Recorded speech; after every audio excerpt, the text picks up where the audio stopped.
again, when you give him a target like this, he often comes up with the answers.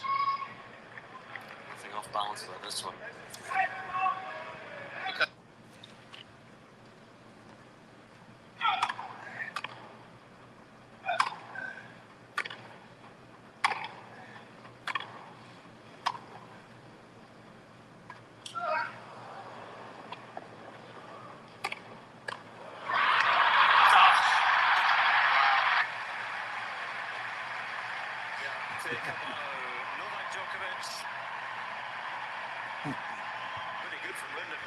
Good Joker. Yeah, it's a good chip long. Good Joker. Cross-court pass is a good one.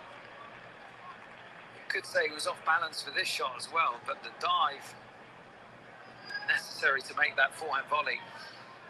Yeah, that was special. You're welcome, everyone.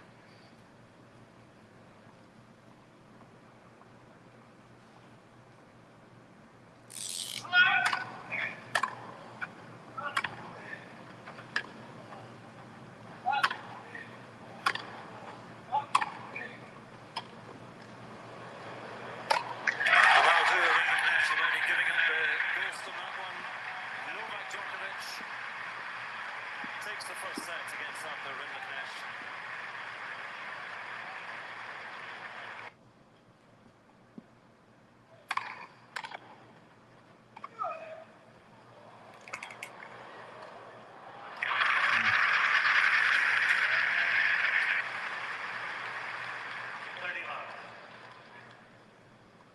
Yeah. Oh well. All right. So I guess, Jason, it's just you and it's just me. It's all right. Everybody's celebrating. It's too hot here for me. I have no desire to go down to the mall and be in the heat. None whatsoever.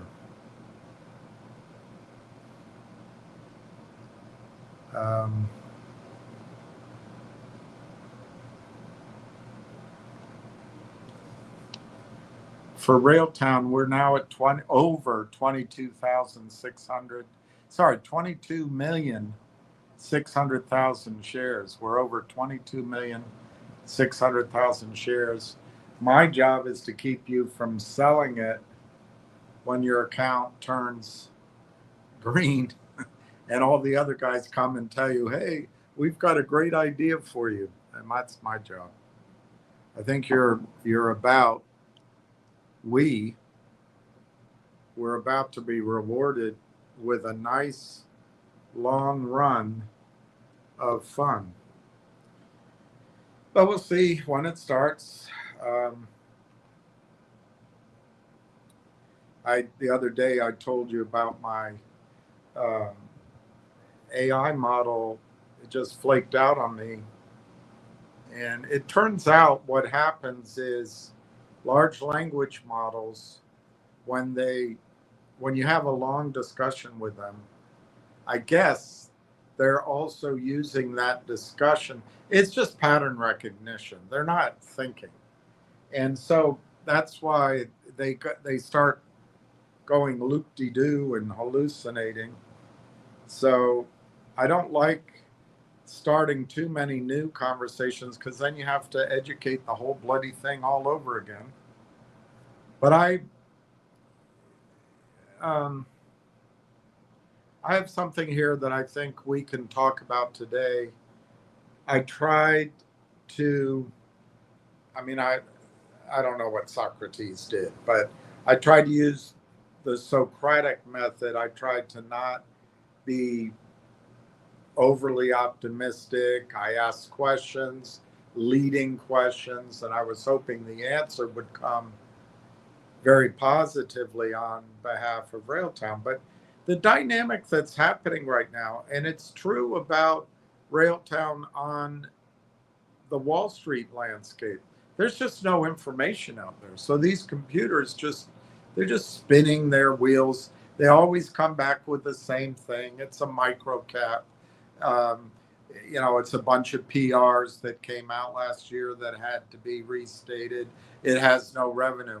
And that's all they're looking at. And it's a SaaS company, it's a software company, and they don't. There's nothing yet. There's no hook for the automatic search engines to stumble on Railtown. And so that's our opportunity. Our opportunity is, we know after a year and a half of a lot of due diligence, I think you guys could each get a graduate course in Railtown, but we know something, or maybe better said, we think we know something, and we can act on it. I think the other day, the market indicated to you, the price of the stock indicated to you that the market is ready to turn upward on Railtown. Earlier today, when I checked Canada, the volume was something like 28 shares. Let me see what it is.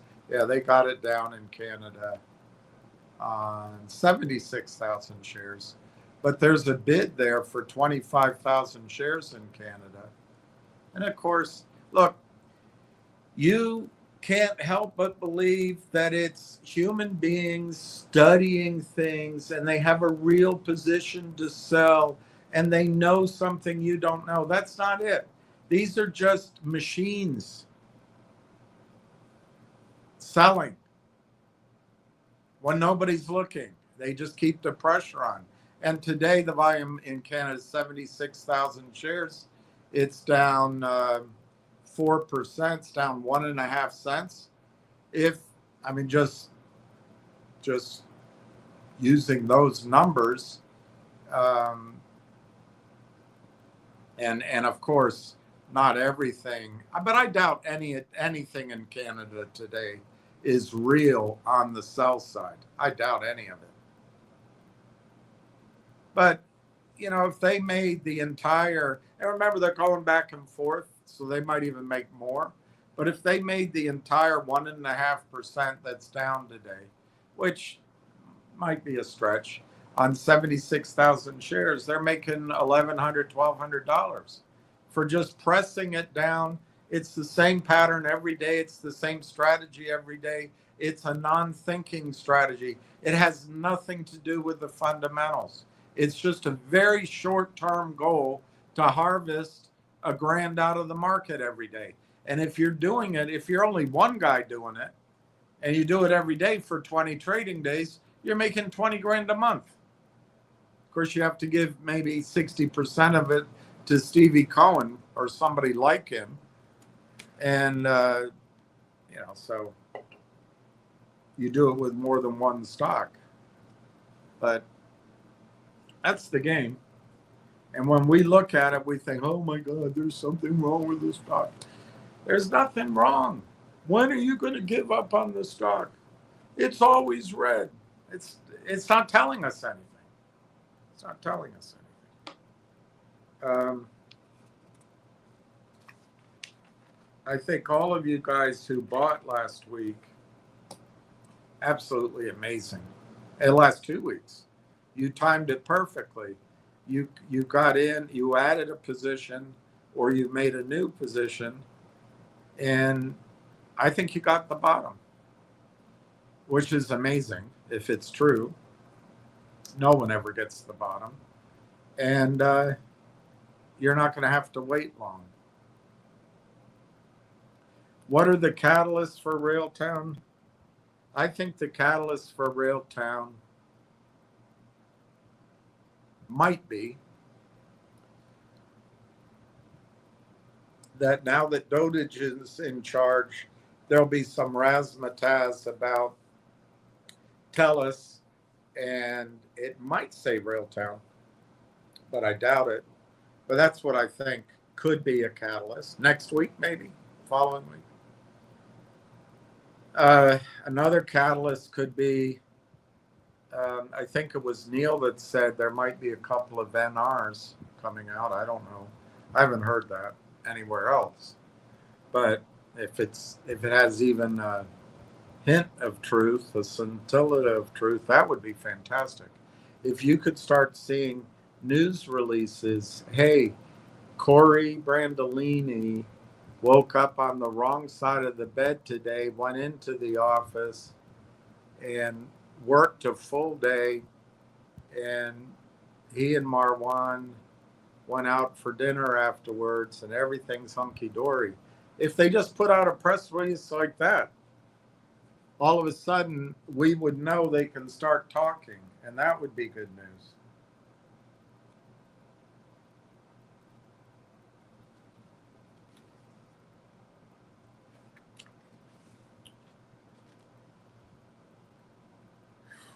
I there's a part of me that just can't believe I'm still talking about this stock at these prices. It's good for you that just got in.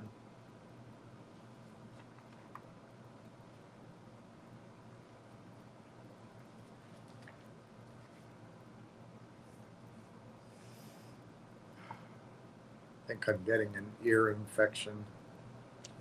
I think I'm getting an ear infection, and it's not good. It actually hurts.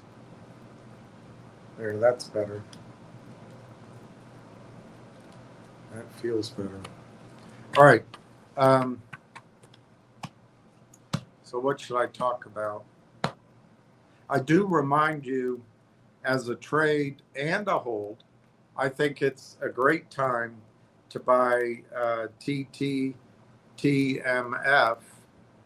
I forget the symbol in Canada. I think it's TT. But July, they're going to start their drilling program. So that's going to start hotting up, as they say in the UK. It's so hot here, I can't stand it. Let's see if there's any news in Canada on Railtown. No, no, no, no. No, they never, no more. I searched the world over. No, never, no more. And it's no, nay, never. No, nay, never, no more. All right. So we have to get going, keep going. Sinner got through because, of course, a pit bull chained in the rain. Why do people, when they abandon a dog, they chain them? It's just... The Djokovic, 756416. 76. The Joker.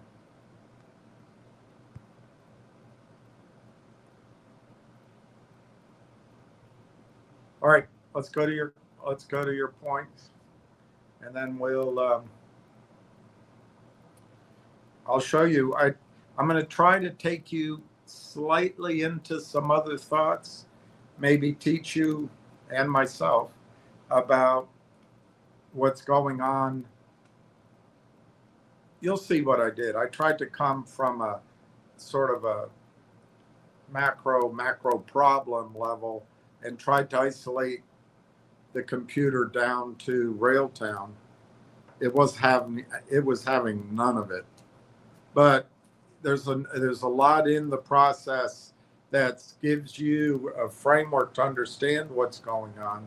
My opinion, as I started just a little while ago, that AI I was using for, I don't know, I think 4 weeks, started hallucinating. I turned it on today, same chat, and it was back to confirming all the optimistic stuff. I'm like, this is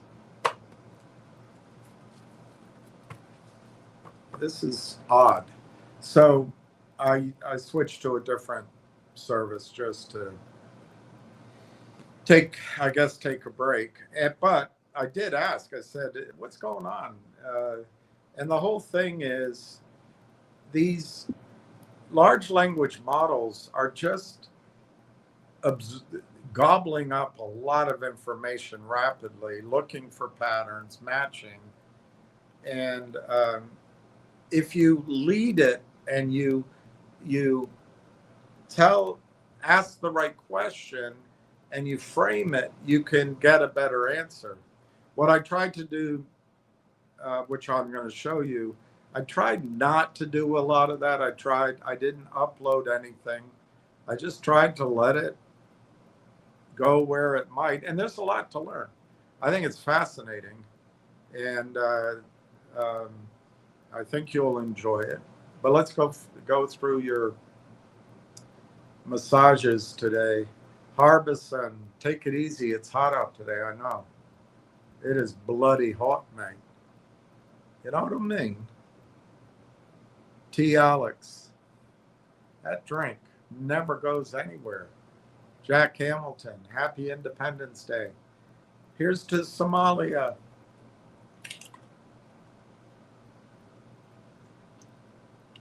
Actually, I have nothing against Somalia, but someplace in Ohio, they're celebrating Somalia instead of the United States, which I think on Independence Day, that's probably bad timing. T. Alex, happy Independence Day to everyone. Hey, Kit Kitteridge. Kit Kitteridge, wishing you a happy 250 Independence Day, Sir William. And you know, I've been around for a third of it. Not a third of it. But good gosh, I've been around for more than a fifth. Is that right? Yeah, I've been around for more than a fifth of that. Man. I used to be young. I used to look up to all my relatives and all my teachers and everybody, but I tell you, when you get, if you're lucky enough, it'll happen to you. You'll get to be my age if you live long enough. But it's so odd. It's an odd. You just wonder where the time went. But the oddest thing is just the dislocation.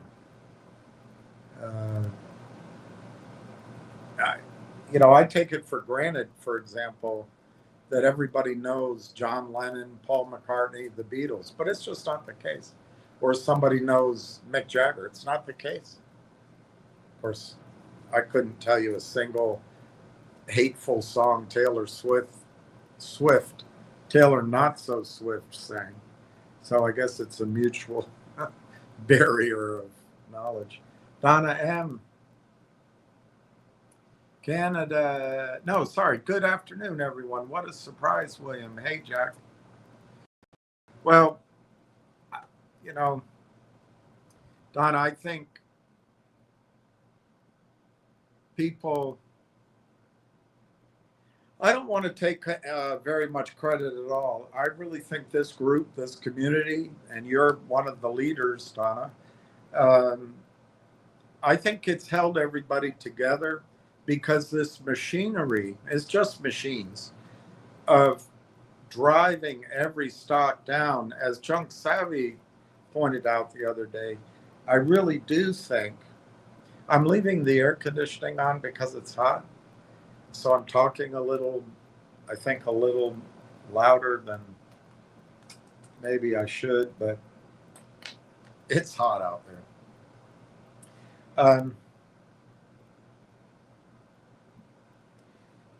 Junk just said, the whole system is designed this way. And she's right.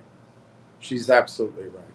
And so the whole idea is if you can put the pressure on a microcap, when they seek funding, it's dilutive. Look, for example, to the funding that the BlackBerry boys did with Railtown, I have two observations. One, it probably broke Corey's heart to sell stock at 30 cents. He knows what he has. His second observation is it probably broke Corey's heart not to take 10 million from him or 20 million from him. But why would you dilute your company, you know? But that's the whole game of these machines. And Congress doesn't care. Your brokerage firm doesn't care. It helps Wall Street. It gets most people to put money in products, managed funds, annuities. But it also directs the pricing decision and mechanisms in the new tech like AI. It gives it all to Wall Street. So they get to mark it up. This will, for example, this will happen it's already happening, but it will happen where we won't be able to do anything. It'll happen in oil and gas and mining, where the private equity people will come in self-assured and they'll take the first 20 to 50x for themselves. And then we are the layer that they exit with a bit, price the deal higher, and then they get all their fees off of that higher price. It's just Wall Street. The purpose of Wall Street, and the thing that made me proud to be part of it when I was trained at Merrill Lynch, the one thing that came over and over again, there was one broker who was from the city I was born in, and he used to say it to me a lot. The purpose of Wall Street is capital formation, but it doesn't happen that way anymore. It's not correct anymore. I think it's as communist as it can be. It's from the top down. So. Well played, Novak. You can hear by the crowd's reaction how special that contest was, what a battle, how entertaining it was. How did you get yourself across the line? Bit of luck, bit of skill, I think, in the end. Pretty much, flawless tiebreak from my side. I did everything I could in a controllable situations. I think I served extremely well. Pretty much only in tiebreak, for most of the match, I struggled with that serve, and but it's also due to his quality. He's very tall. He hits incredible serves, and yeah, he deserves a round of applause for sure for his performance today, no doubt. I've never faced him before, so obviously always coming into the match for the first time, facing someone that is a top player already and doesn't have maybe much to lose. Last year in the center court here, he beat Zverev, so he loves the big stage. He doesn't get overwhelmed by the occasion, and he has shown that today. So it was a really, really tiring, really close match. Happy to overcome it. In the tiebreak, sometimes you just have to find a way to win, and happy that I did that today. You certainly did. And how special was that final dive volley to seal the match? Well, I saw him slip and kind of fall down, and I was just like, please stay down, for that last shot. But there was a lot of slipping and sliding and drop shots and kind of cat and mouse play. He has that variety. He has the big, powerful game, obviously big shots, serve +1, serve plus forehand, comes into the net. He was changing the pace. He was, putting a lot of variety in his game and, taking me out of the comfort zone. I mean, he did very well, and just really relieved to come through this one. It was a very special win for you today. I'm not sure if you're aware of this. This was your 105th singles win here at Wimbledon. Yeah. So you've equaled the great Roger Federer, who had the overall record here for singles wins in men's singles. But unfortunately, there's a little bit of bad news that Martina Navratilova has 120. So have you got 15 more wins in you here at Wimbledon? I'm sure there's going to be someone else after 120, you know.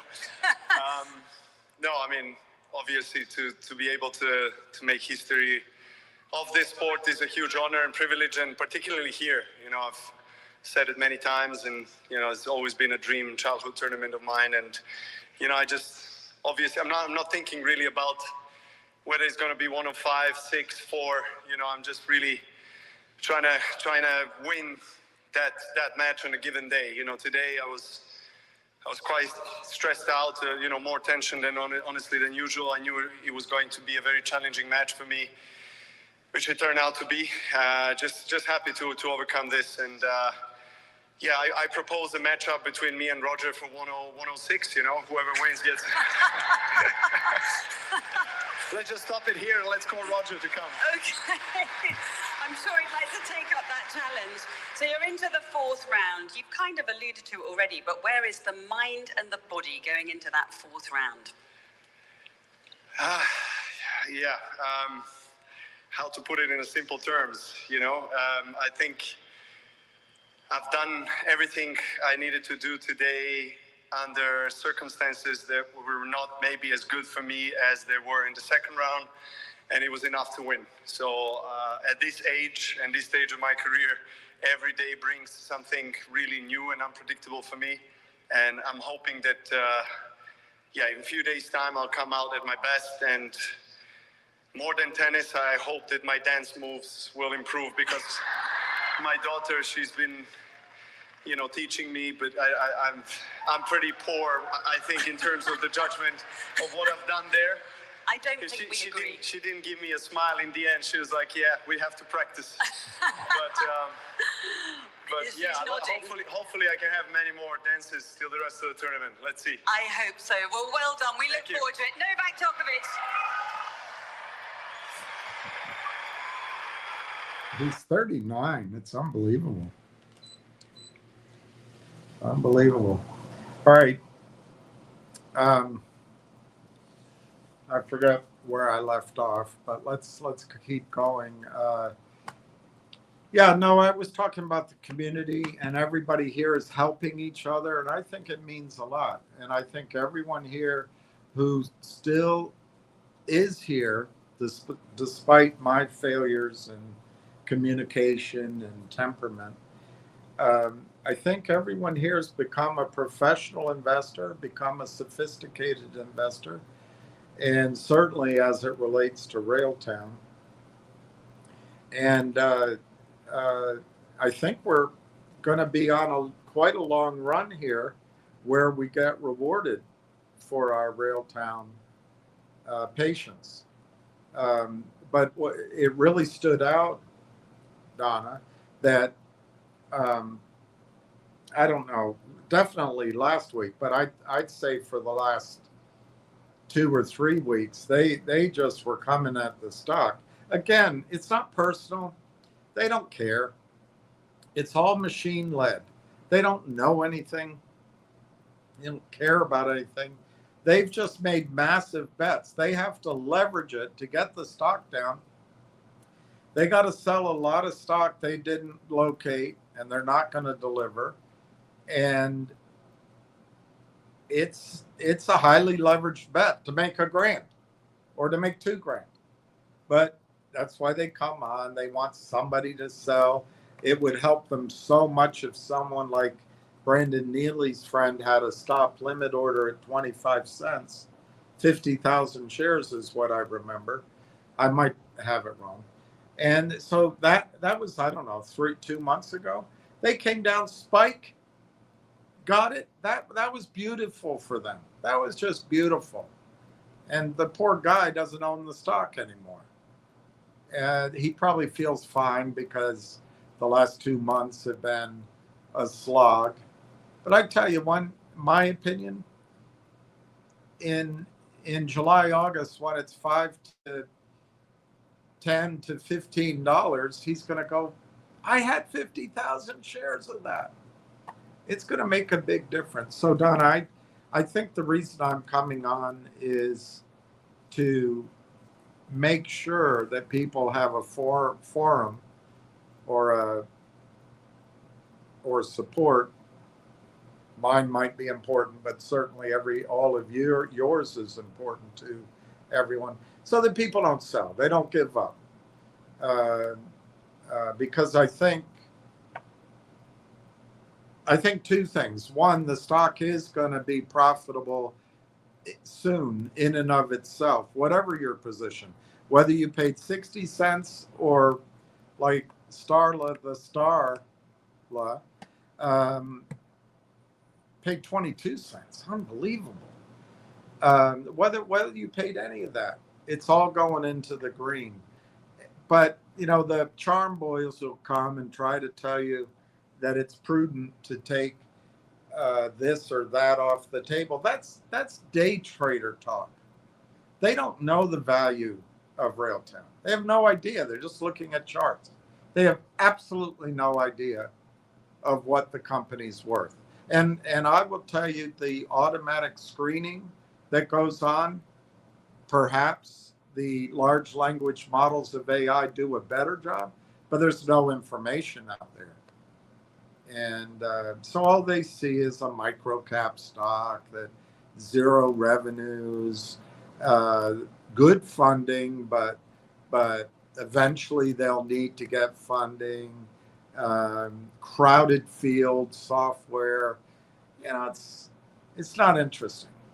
But each of us knows the story.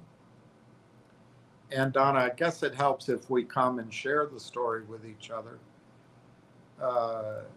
so that we don't get charmed out of the stock. Because the second thing is, I think the stock's going to go high enough so that people that lost money in other manipulated companies are going to go into the green there. My job, of course, is going to be to keep people from selling. It's going to be, it'll probably be volatile or up and down. And I'm not saying diamond hands. That's a favorite word out there. That's the language of the people that want your money hot, your emotions frazzled, and want you to believe there's a secret to trading and making money where you don't have to learn the company's story. It's just preposterous. It makes no sense at all. And it's self-evident. Every single one of them, well, I don't know about every single one, but many of them, if they're so good at trading, why do they have Discord and charge you every month to listen to their? It's just entertainment, and you're paying for entertainment. And if you want to be entertained, just make the monthly Discord payment, but keep your account out of those stocks.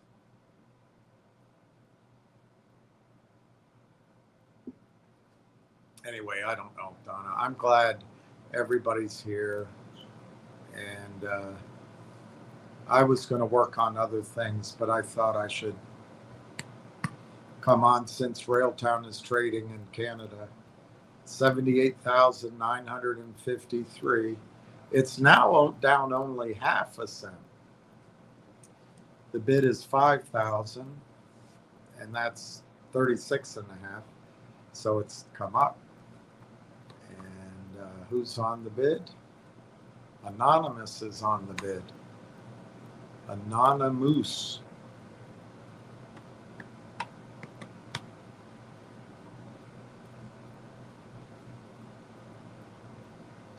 I don't know. It doesn't give you a lot of information.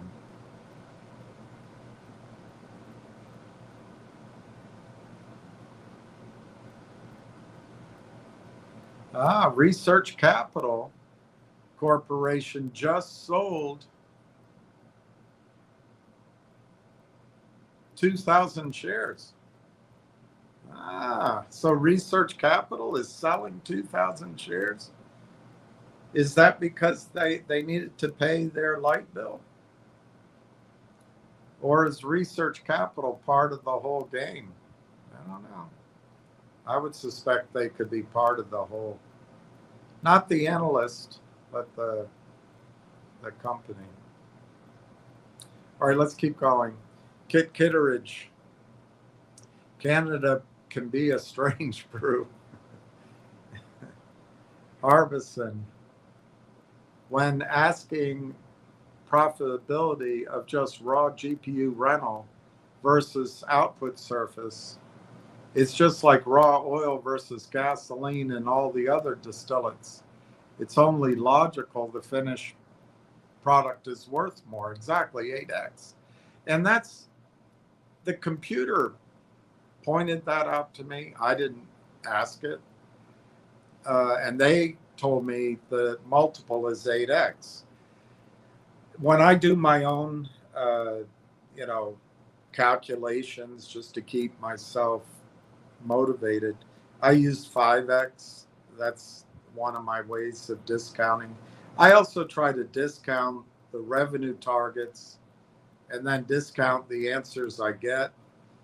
But frankly, it's all just wag at this point.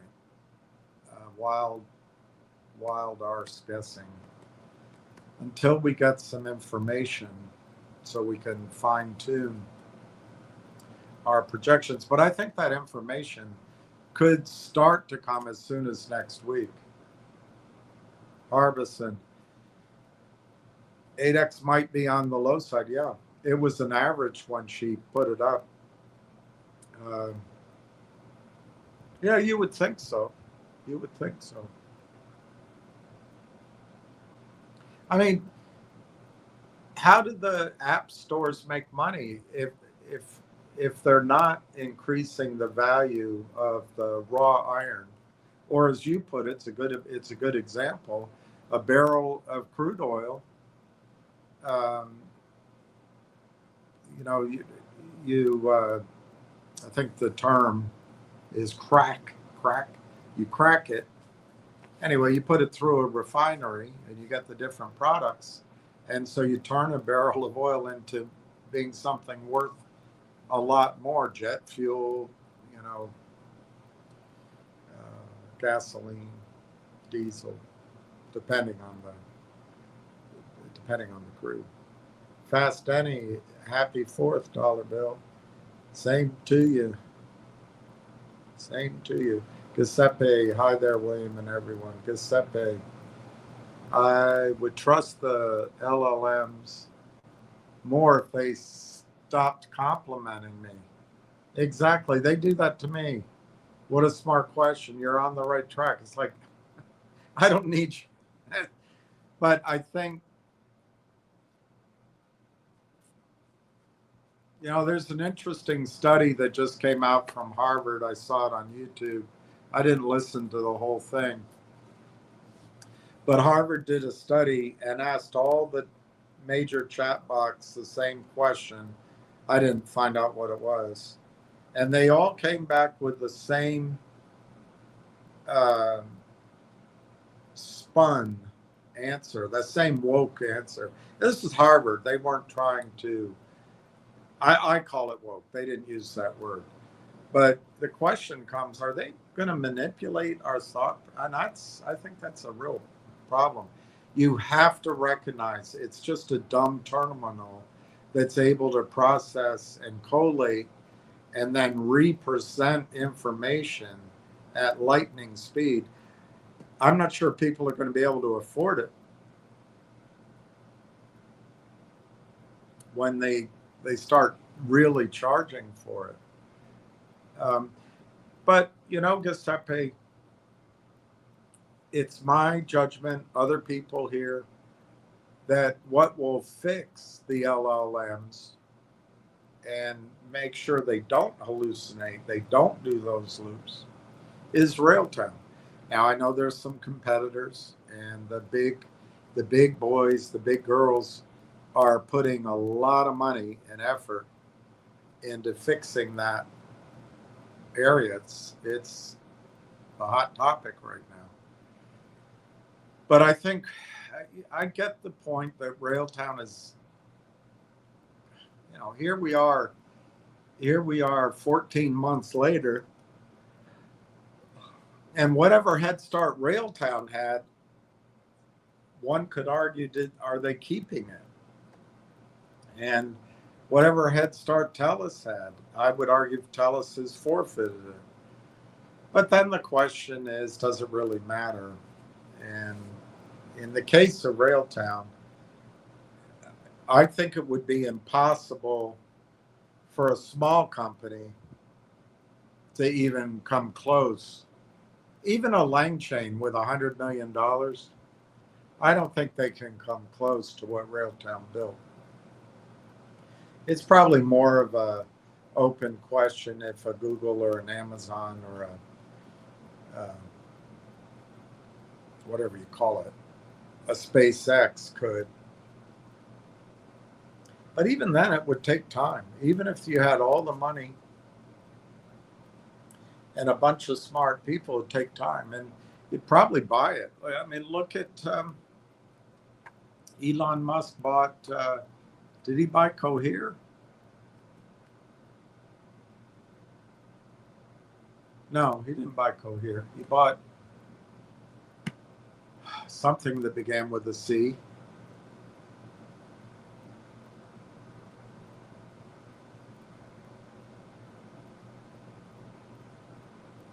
And I can't remember the name of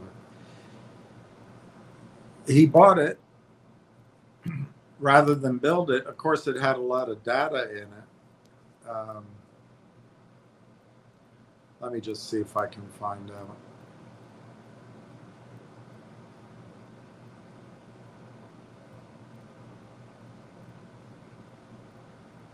Cursor.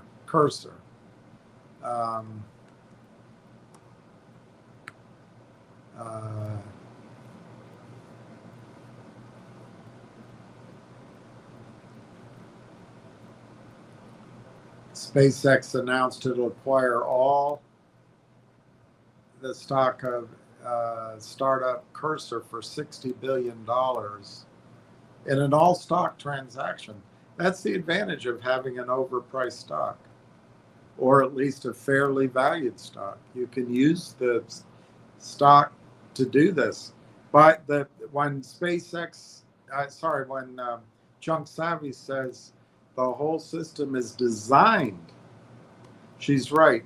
They keep the price down, and so any of these smaller companies cannot grow by acquisition. It's got to change. It'll close in the third quarter.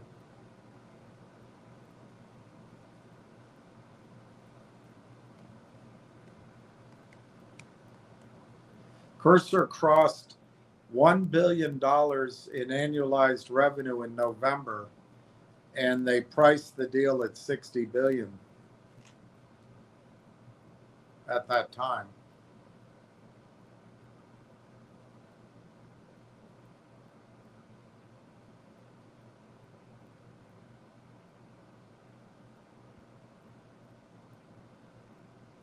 All right, let's keep going. I agree with you, Giuseppe. Minnesota and Buffalo, I think, were celebrating Somalia Independence Day. And I think someplace in Ohio, and Ted Cruz put out the worst message possible. No, I didn't see it. I hope he's not being religious.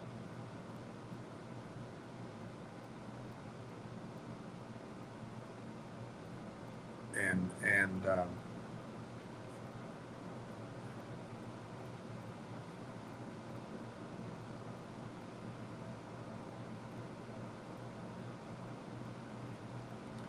on birthright citizenship, I don't see it.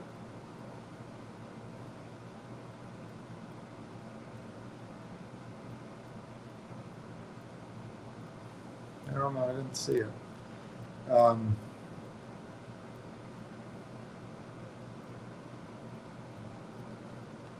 I've never been a big fan of Ted Cruz.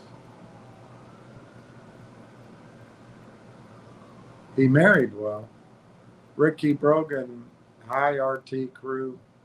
Hi Ricky. Ward Richardson, Harberson, replying to your post the other day.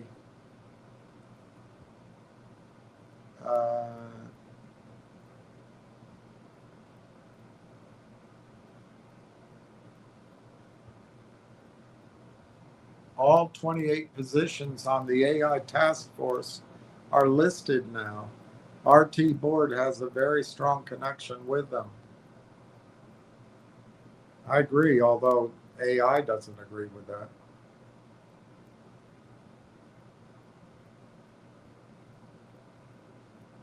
All of a sudden, I'm tired. Do you think it's just, I don't know what it is. Maybe it's the heat.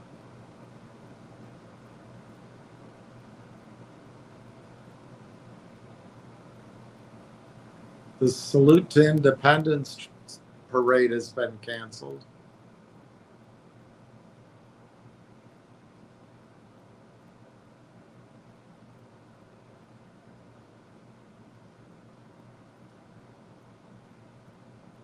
I think AOC's your next president, and then I think the country breaks up. Woo! Tens of millions bake as New York City swelters through the hottest day in 14 years. I'm glad I'm not outside.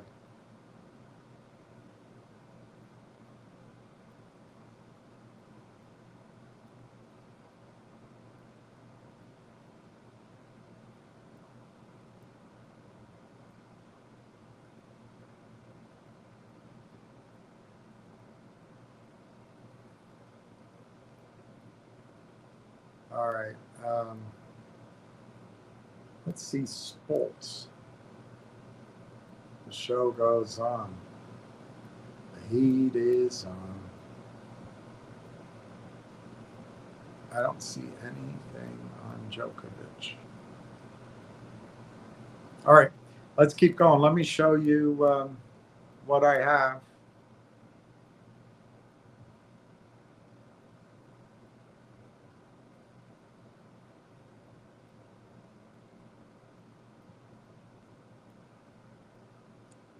All right, it doesn't look like it's going to be, it doesn't look like it'll be a marathon, which is good. But I think it's very interesting. Obviously, I would since they were my questions.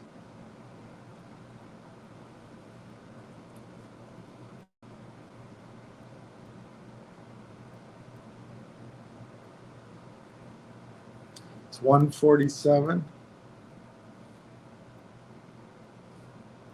I guess Taylor Swift's gotten married. Shoot.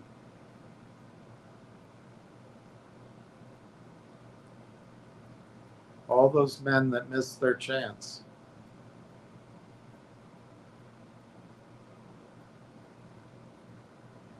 Railtown in Canada, last trade 36.5, 78,953. It's really not trading. All right, so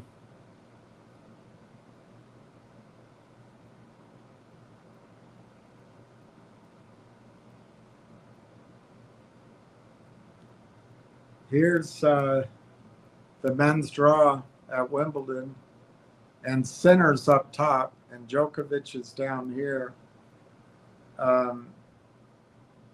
I think this guy, Safulin, could be difficult, but Djokovic should make it out to the semifinal. And of course, Sinner never has any tough competition. He'll make it out to the semifinal, and they'll play. But on the other side of the draw, I think it'll be Zverev, and he just doesn't have anything tough. Maybe Bublik, maybe Lehecka, maybe. Big foe there in the middle. I think Kashanov is always a threat because of his serve and his powerful forehand. But in basically, I think Zverev goes through to the finals. So for Djokovic, he's going to have to beat Sinner and Zverev to win his 25th title. And he's 39 years old. Right, so I started this question. I said, you have a side to you like a French waiter at a busy restaurant in Paris, or the approach of an attorney. And then I stated, scientists seek evidence too, but they also allow themselves to think, to explore conclusions and possibilities. Economists or investment managers try to see around the corner and to be the first one to do so, or to predict early before the crowd. I have never experienced hallucinations with you, which I haven't with this is Anthropic. But apparently large language models do. On a macro level, what are your thoughts about OpenAI? I think it is the most vulnerable of the story AI players, but I can't really back that up with more than surface information. Are they a threat to Microsoft? Are they a threat to Oracle? And then I sucked up to it. I said, which I do think, I'm not lying. By the way, I think Anthropic is the survivor of the arms race, but more because of MCP, standardization of token flows. Comments, Cliff Notes? So here comes the answer. Let me pull the current data. All right. Fair cop on the French waiter thing. I'll drop the hedging and just tell you what I see, with the caveat that I'm made by Anthropic. So on the Anthropic versus OpenAI question specifically, you should discount me the way you discount a Goldman analyst covering Goldman. I'll flag that where it matters and lean on numbers instead of vibes. Your OpenAI as most vulnerable thesis has real legs. The financial architecture is the tell. OpenAI's own updated guidance to investors. $25 billion cash burn. 57 in 26, 57 billion in 27, and a 665 billion cumulative burn through 2030. That's starting to sound like a lot of money.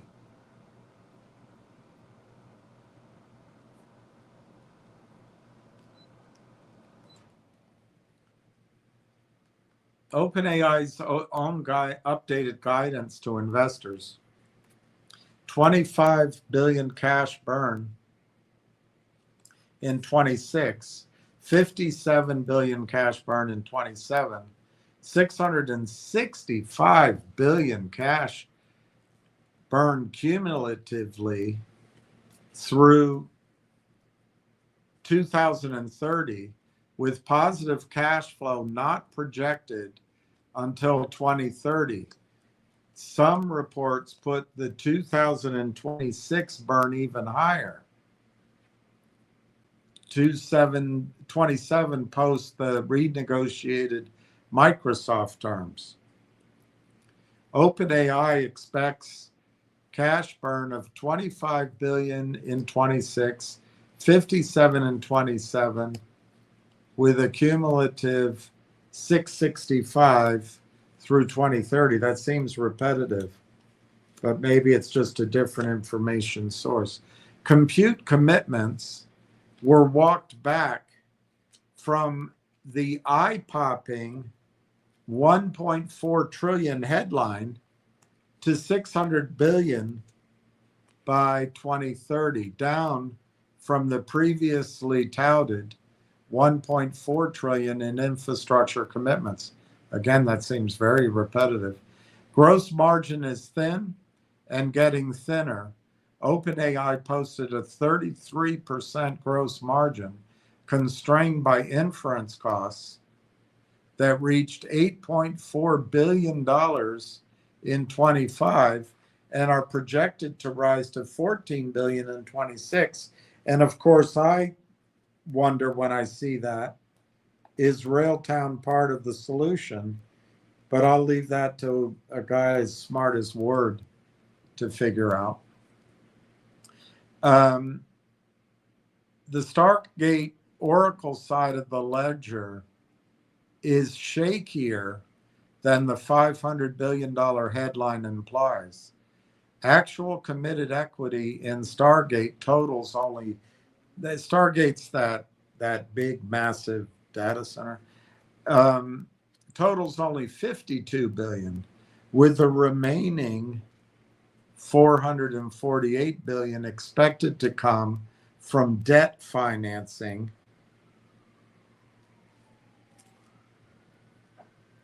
not yet secured. And SoftBank itself has conceded the build out is behind schedule. Contagion worry is already visible in the public markets. Microsoft stock fell 12% in a single day in January, erasing $440 billion in market value after disclosing that 45% of its 625 billion Azure cloud backlog, almost half, was tied to OpenAI. And Oracle's credit profile has deteriorated under Stargate's weight, with Barclays warning its rating could approach junk status. Oh, Larry. On top of that, there's genuine litigation and governance overhang. The Musk v. Altman trial, and Microsoft's a co-defendant, is running in parallel with the IPO preparation, which is an unusual thing to do simultaneously.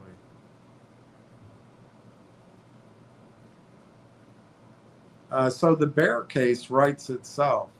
The company is burning cash at 70% of revenue. OpenAI is locked into compute commitments that outstrip realistic demand scenarios. It's filing for an IPO into a jury trial about whether its corporate structure was legally sound in the first place. Is OpenAI a threat to Microsoft? Answer, less than it used to be. And increasingly, the relationship reads as Microsoft de-risking from OpenAI rather than the reverse. The April 2026 renegotiation ended Azure exclusivity, killed the AGI clause, and capped Microsoft's revenue share exposure while letting Microsoft keep intellectual property rights through very short time, 2032, without the open-ended downside. Microsoft will continue to have a license to OpenAI's intellectual property through 2032, no longer exclusive, and will stop paying OpenAI a revenue share, while OpenAI keeps paying Microsoft, now subject to a cap.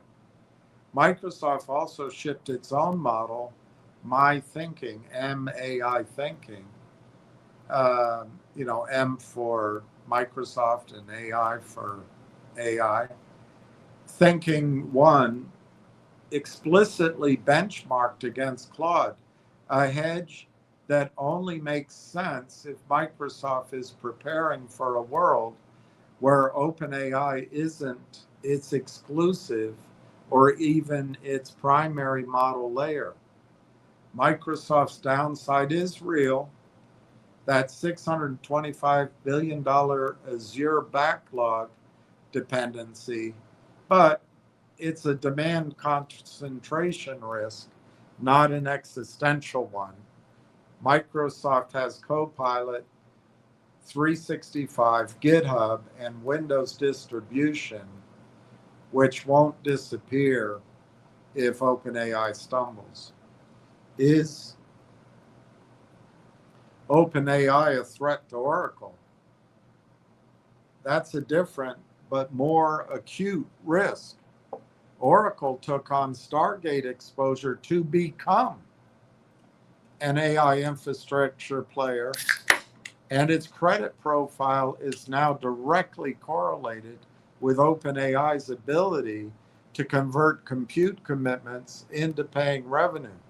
If OpenAI's growth curve flattens or its funding rounds get harder to close, Oracle is more exposed than Microsoft because Microsoft doesn't have Oracle's legacy database and ERP business scaled the same way relative to Oracle's AI bet. Oracle's credit rating is approaching junk status. Wow. Because of AI infrastructure spending under the Stargate project.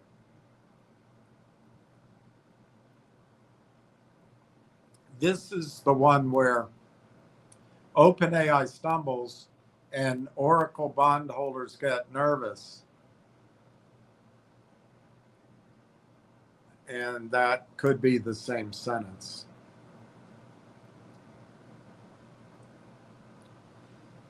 So you're at my MCP Anthropic as a survivor thesis. Here's my disclosure. I am an Anthropic product. So treat this paragraph the way you treat a company's own investor deck. What's verifiably true? MCP was open sourced by Anthropic in November 2024, adopted by OpenAI within 4 months, then donated to a neutral foundation with OpenAI, Google, and Microsoft as co-sponsors in December of 2025.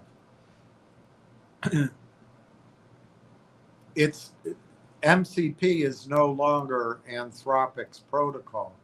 By March 25, OpenAI had adopted MCP. By mid-25, Google DeepMind and Microsoft had followed. By December 25, it was donated to the Linux Foundation and became vendor-neutral open infrastructure. Downloads went from roughly 100,000 in the first month to 97 million monthly by March 26. That's a genuinely fast standards win, comparable in spirit to USB-C or Kubernetes. But be careful with causal chain drawing. MCP, being the winning plumbing standard, doesn't mechanically translate into Anthropic being the winning model.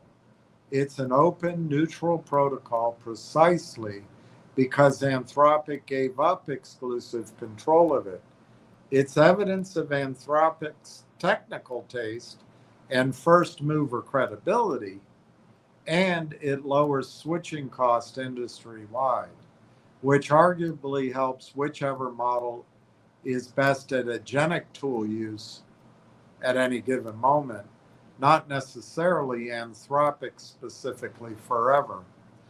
The more direct evidence for Anthropic as survivor is the burn rate discipline. Anthropic forecasts dropping its cash burn to roughly 1/3 of revenue this year and down to 9% of revenue next year versus OpenAI's burn rate remaining at nearly 60% in both years. Anthropic has also confidentially filed IPO paperwork per the Yahoo Finance piece above, positioning itself as OpenAI's most direct competitor for a public listing. That's a cleaner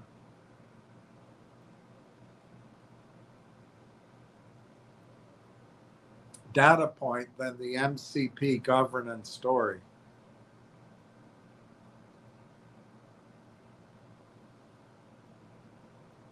So the cliff notes, OpenAI, highest revenue growth in the group, but the worst unit economics and the most binary outcome.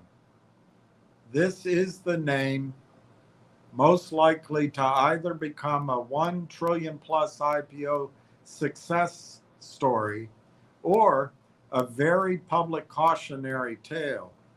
And honestly, the range of outcomes is wide enough that, quote, the most vulnerable, unquote, is defensible without being alarmist. Microsoft de-risking. Microsoft is not existentially threatened. Concentration risk in Azure backlog is the number to watch.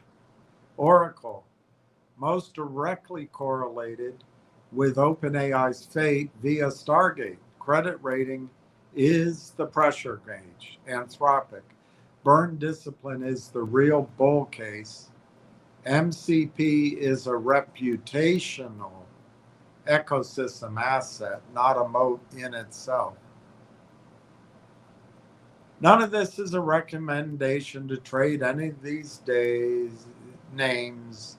I'm not a financial advisor. So I said, good point on the open source, if that is the term.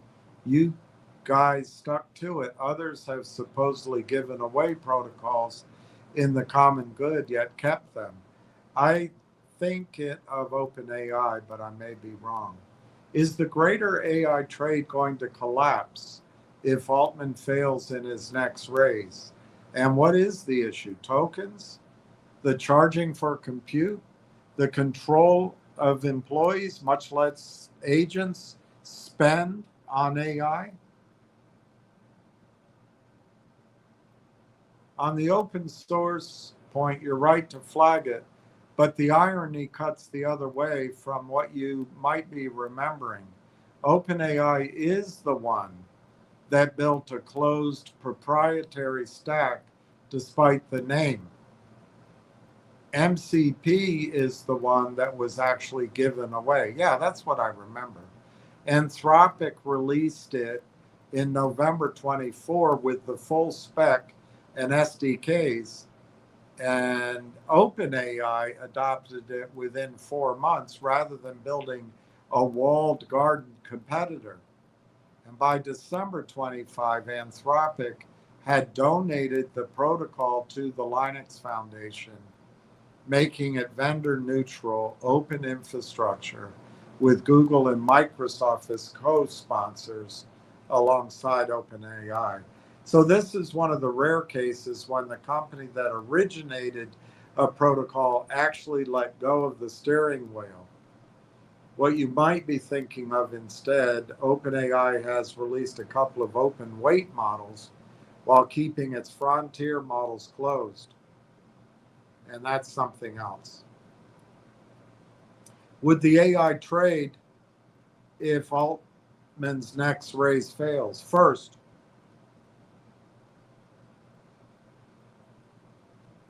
the facts on where that raise actually stands. OpenAI isn't short on capital right now. It closed 122 billion, good Lord, at an $852 billion valuation on March 31, 2026.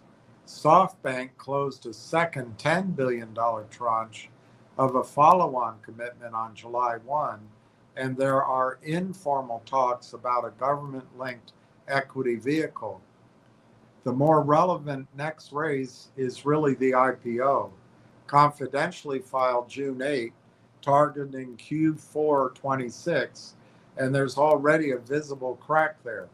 OpenAI's own CFO, Sarah Friar, reportedly expressed doubts about OpenAI's readiness for a public company reporting given its cash burn. And prediction markets have been pricing a slip of the IPO into 2027. So it's not likely to be a collapse of the AI trade as the whole, but there is a real risk of contagion in a specific correlated cluster. The reason is structural, not sentimental. The financing is genuinely circular. NVIDIA commits capital to OpenAI. OpenAI spends it on NVIDIA GPUs.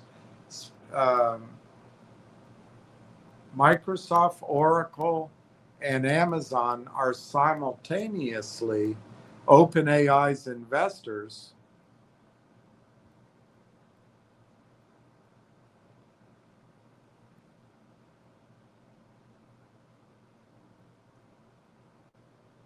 Landlords and the largest disclosed revenue counterparties. That's why Microsoft stock already dropped 12% in a single day in January, wiping out 440 billion in market cap, purely on the disclosure that 45% of Microsoft's cloud backlog was tied to OpenAI, and why Oracle's credit rating is under downgrade pressure from the same exposure. If OpenAI's IPO price is down, gets delayed into a worse macro window, or the growth story cracks, the transmission mechanism runs straight through Microsoft, Oracle, NVIDIA, CoreWeave, and SoftBank's marks. Not through Google, Meta, or Anthropic, which have their own revenue bases, or in Anthropic's case, a much lower burn ratio, and aren't nearly as entangled in OpenAI's specific balance sheet.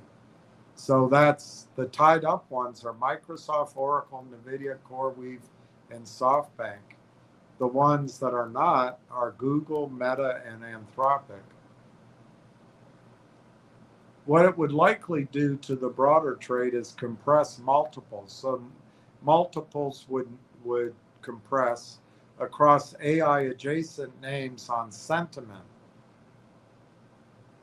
without necessarily being a fundamental collapse everywhere. What is the actual issue? Tokens, compute financing, or agent spend? All three. And they're all the same problem, wearing different clothing. Unit economics on tokens. Inference cost still exceeds what competitive pricing lets OpenAI charge per token at scale. Gross margin sat at 33% in 25, constrained by inference costs that hit $8.4 billion in 25 and are projected to reach $14.1 billion in 26. This is the root issue. Revenue for OpenAI is growing quickly, but so is the cost of serving each query, and the competition. Google, Anthropic, open weight models cap how much pricing power OpenAI has to close that gap. They don't have pricing power. Number two, the compute financing structure. This is the amplifier because so much of the capital is circular, vendor as investor, investor as customer. The spending commitments, originally 1.4 trillion, walked back to 600 billion by 2030. The spending commitments are less a reflection of validated demand and more a reflection of how much debt and vendor financing the ecosystem can arrange. That is a fragile structure. It works as long as growth expectations hold and refinancing stays inexpensive. And it's exactly the kind of thing that unwinds quickly if either assumption breaks. And then number three of the problem, enterprise control over agent spend. This is the newest, and I'd argue most underappreciated piece. And it's a demand side threat to the whole revenue growth assumption baked into these valuations. Uber burned through its entire 2026 AI coding budget by April of 26 after usage jumped sharply. Microsoft revoked its own developers' AI coding licenses for the same reason. One unnamed enterprise reportedly spent $500 million in a single month after failing to cap usage. This problem right here, Railtown fixes. Railtown fixes this huge problem. The underlying driver is that agentic workflows consume far more tokens per task than chat ever did. And finance teams were caught flat-footed by consumption-based pricing after a decade of predictable per-seat software billing. The result, as of mid-26, is a real pullback. CFOs are now imposing budget controls in place of open-ended experimentation that defined earlier adoption. If that scrutiny generally slows down enterprise token consumption growth, the thing every 2030 revenue projection from OpenAI and everyone else assumes keeps compounding, that's a direct hit to the numerator every one of these valuations depends on. Put together, token economics are the disease. Circular compute financing is what let the disease run much larger than it should have before symptoms showed. And the CFO pushback on agent spend is the first real external check on the growth assumption that's supposed to eventually make the whole thing pay for itself.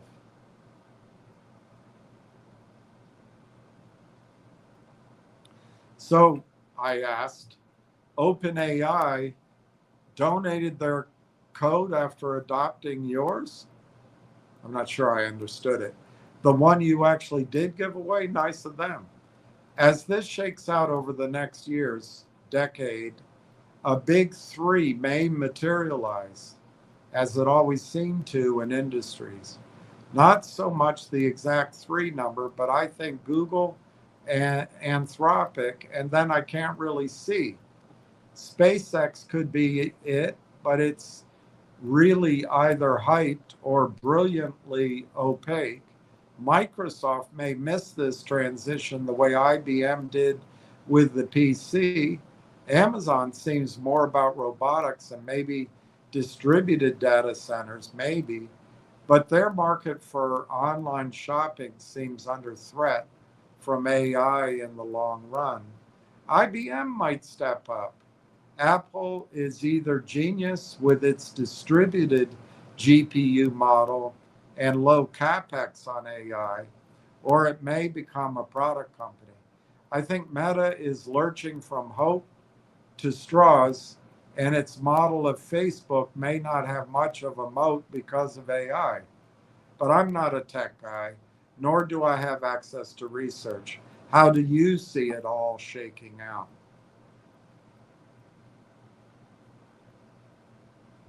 That's a whole lot of loving going on. Quick correction on the sequencing because it matters for how impressed you should be. OpenAI did not donate code back to Anthropic. Anthropic wrote and gave away MCP. OpenAI just adopted it as a user of the standard 4 months later. And it was Anthropic that later handed governance to a neutral foundation.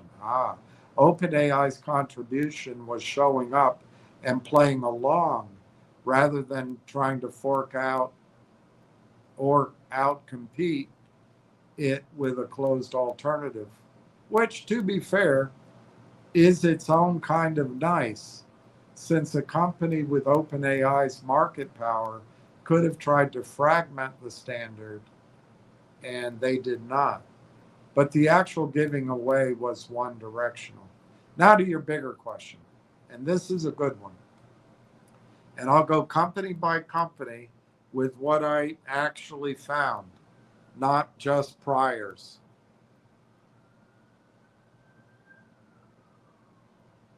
Google.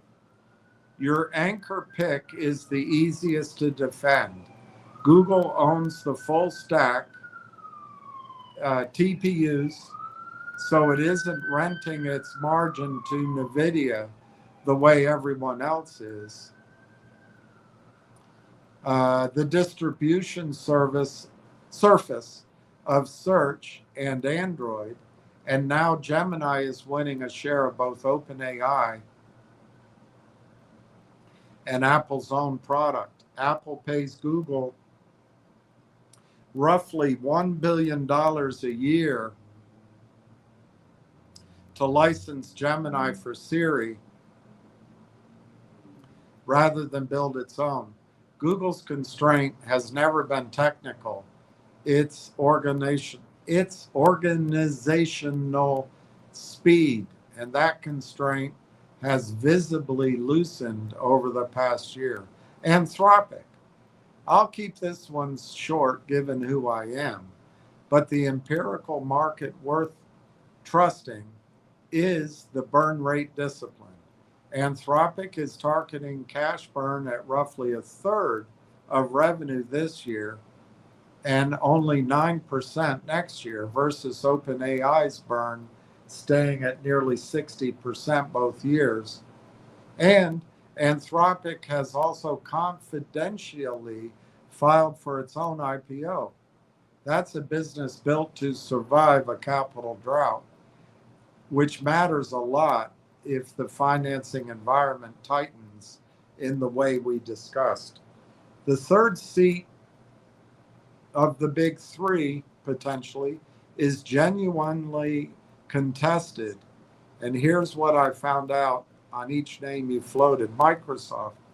Your IBM/PC comparison is sharper than you probably intended. Oh, do you think I'm a dummy? And it cuts a specific way. Microsoft isn't missing the AI transition, but it didn't just lose its position as the exclusive channel to the best model, which was the whole point of the original OpenAI bet. It did just lose. My eyesight's not perfect, but it did just lose its position as the exclusive channel to the best model, which was the whole point of the original OpenAI bet. Microsoft is now racing to build its own models. MAI Thinking One explicitly benchmark against Claude as a hedge in a market it no longer controls the entry point to.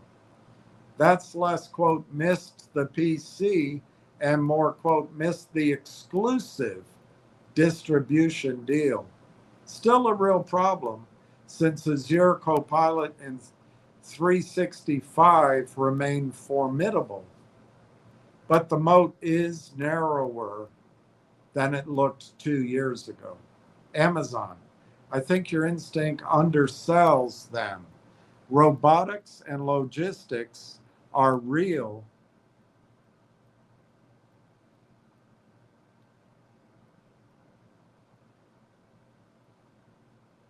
And are compounding retail margins. But the more important AI story is that Amazon has quietly become the infrastructure backbone for two of the best labs. I didn't know that. Anthropic runs Project Rainier on AWS, with 500,000 Trainium-2 trips headed past 1 million. And AWS also picked up hosting rights for OpenAI's enterprise platform. Jazzy with a J, Jassy, has said Amazon, with a J, has said Amazon is now deploying more Trainium servers internally than NVIDIA servers.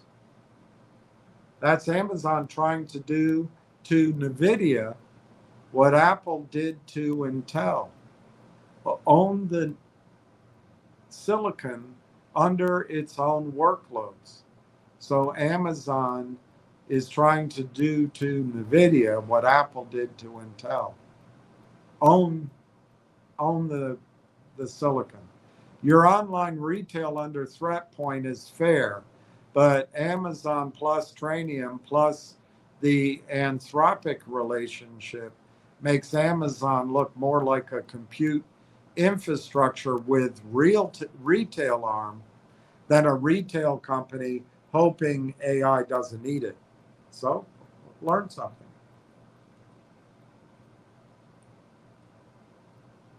Apple. Genius or product company is exactly the right framing.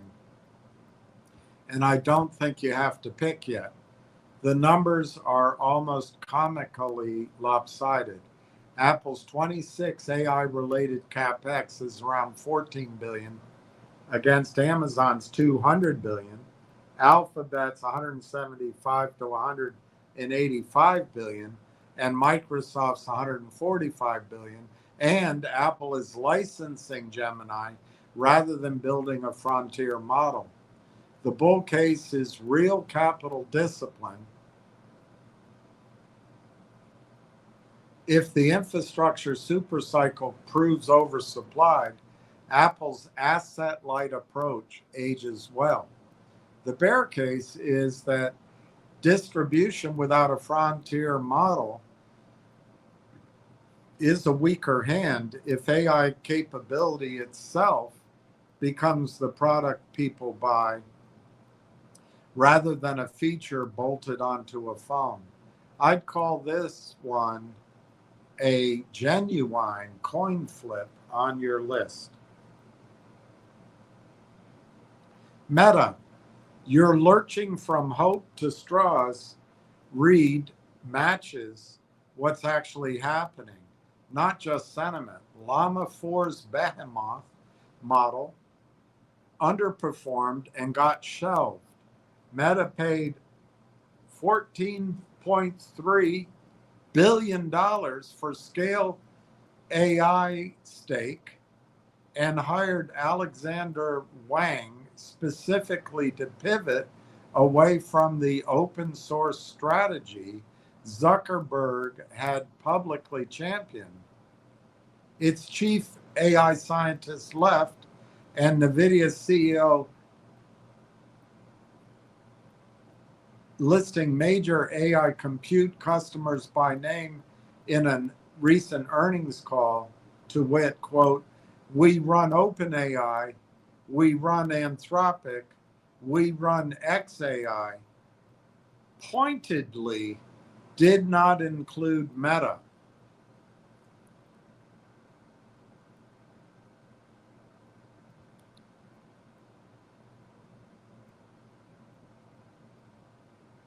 On the moat question specifically, Meta's actual asset is the social graph and ad targeting data, not a frontier model.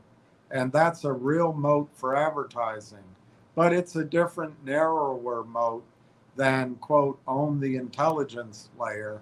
And I think you're right to be skeptical that they closed that gap. IBM, this is the one where I think your, quote, might step up instinct is better than consensus gives it credit for. IBM isn't trying to win the frontier model race at all.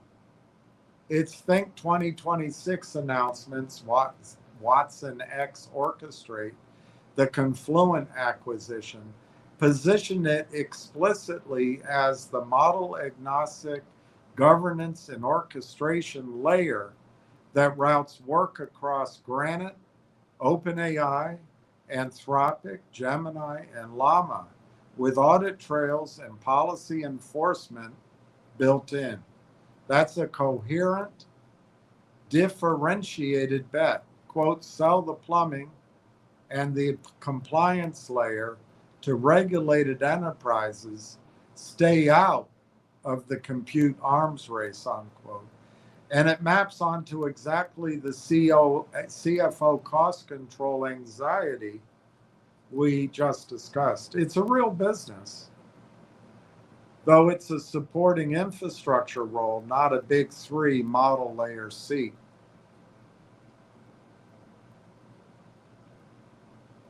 SpaceX, your quote, hyped or brilliantly opaque, unquote, framing is honestly the most accurate thing anyone said about it. See, I'm so special.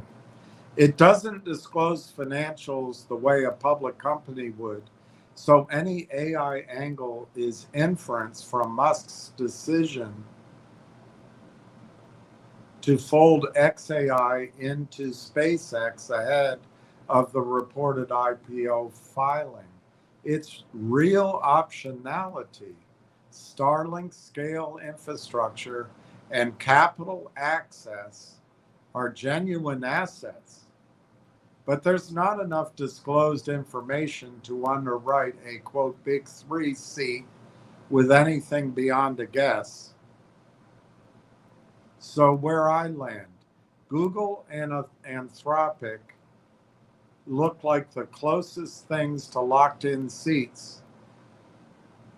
The third slot is more likely to be decided by who survives the capital cycle than by who has the best model today, which argues for Amazon. They have infrastructure, balance sheet, and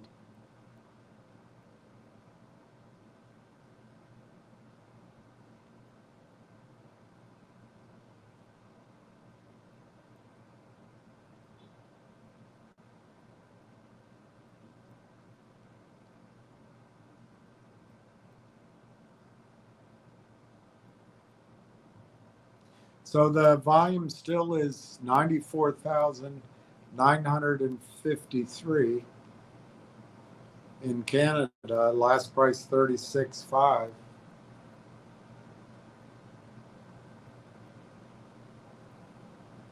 They have, Amazon has the infrastructure, the balance sheet, and the Anthropic relationship over a pure model layer bet, with Microsoft a distribution mode wildcard and IBM carving out an adjacent durable niche rather than competing for the same seat at all. So it's a caveat that it's not financial advice and it's Anthropic. I said, that's great. And I understand it's not financial advice. How does China fit into the worldwide race? Is it going to split into the above US companies and the China-centric as a globe? Who else may arrive to the table globally as a country regional player of import? And of course, you know, I was hoping they'd say Canada. They didn't. China, closer to frontier than compute numbers alone suggest. The naive read, America has more chips, therefore America wins, is wrong on its own terms. DeepSeek's R1, reportedly trained for roughly $6 million against GPT-4 class training runs, costing closer to $100 million, demonstrated DeepSeek or whatever it's called, demonstrated that architectural efficiency substitutes for brute force compute, and the pattern held.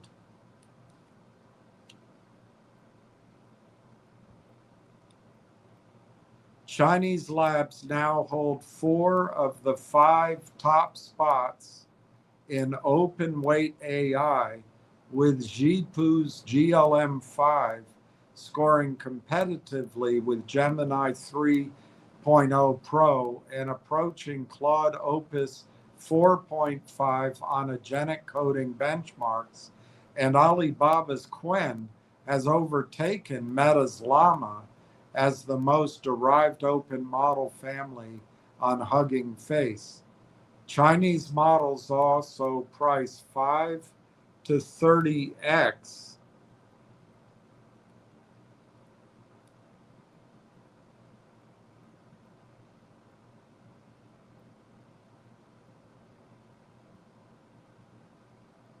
below Western equivalents, which matters enormously for cost-sensitive deployment in the developing world. That's a big deal. The chip constraint is real, but it's producing forced innovation rather than paralysis. Export controls cut China off from NVIDIA's top-tier silicon. Did it really? So DeepSeek's V4 was optimized specifically for Huawei's Ascend chip instead.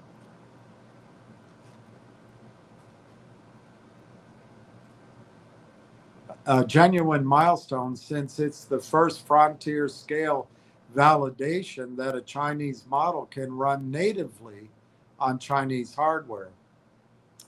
And this triggered an immediate procurement scramble among ByteDance, Tencent, and Alibaba for Ascend capacity. The strategic difference between the two countries isn't really, quote, who's smarter. Well, that's China, right? It's that the US is racing toward maximum capability frontier models funded by hundreds of billions in hyperscaler capex, while China is racing to saturate the world with cheap, open, good enough models and embed them everywhere. So US is going for maximum capability versus good enough in China. Airbnb's Brian Chesky has publicly said its customer service AI relies heavily on Qwen.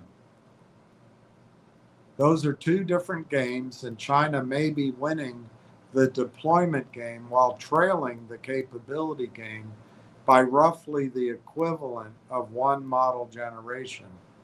Does the world split cleanly into a US block and a China block? Not cleanly.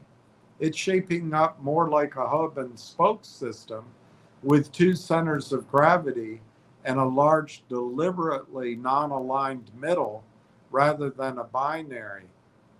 Most of the world is hedging, not choosing.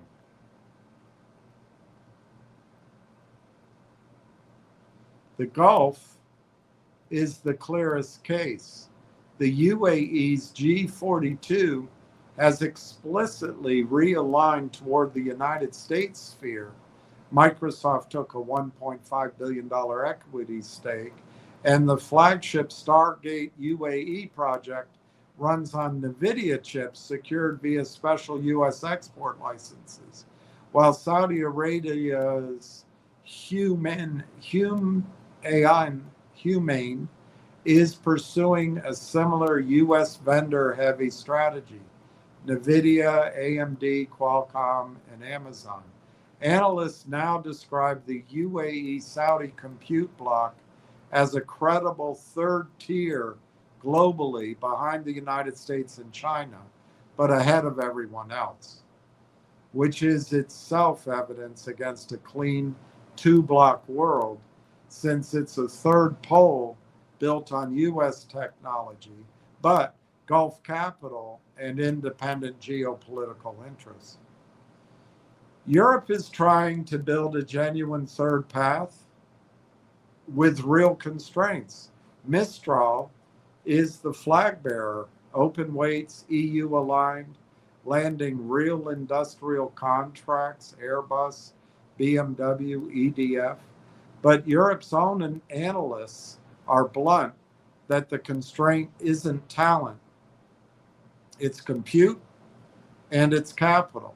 Mistral trained its flagship models partly on Azure, and Europe's total sovereign compute buildout is a rounding error next to the United States or Chinese hyperscaler spend. The EU's approach, Eurostack,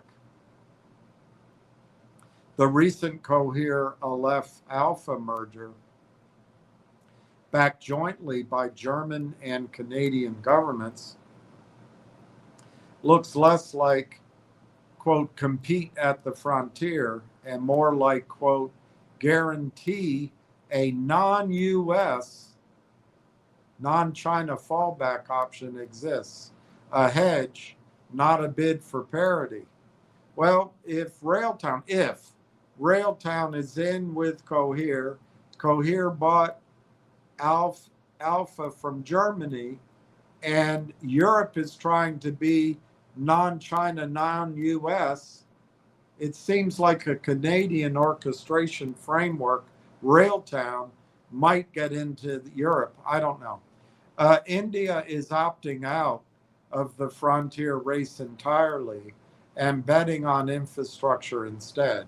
Rather than chasing a homegrown GPT-5 competitor, India's strategy runs through its digital public infrastructure stack, Aadhaar UPI account aggregator, plus the India AI mission, sovereignty over the rails and the language layer rather than the model layer. Again, this is an opening, I think, for Railtown. Brookings' framing for this, managed independence, is probably the most accurate description of what most countries in the world are actually doing. Nobody outside the United States and China is trying to build a full independent stack.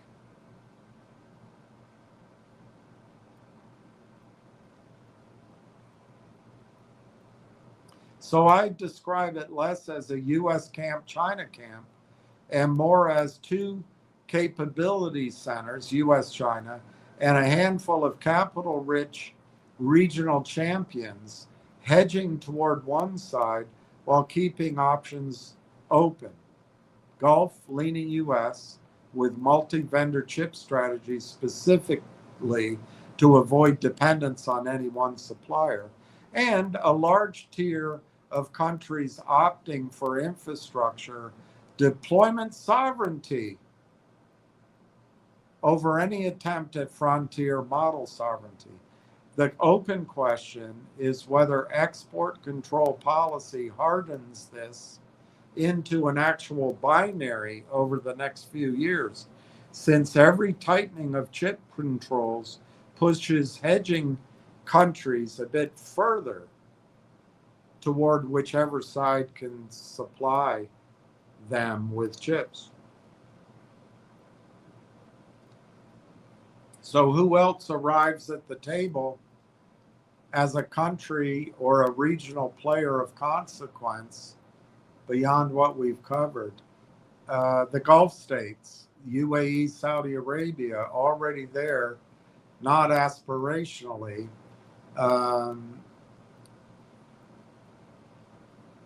Approved for thousands of NVIDIA Blackwell chips, and Saudi Arabia is targeting nearly 2 gigawatts of data center capacity, scaling to 6.6 gigawatts, and the region's cheap energy is a durable structural advantage for compute-heavy workloads. This is the most underrated entrant on the list. France, via Mistral, Europe's most credible single champion, that's relative to Europe's own low bar, rather than any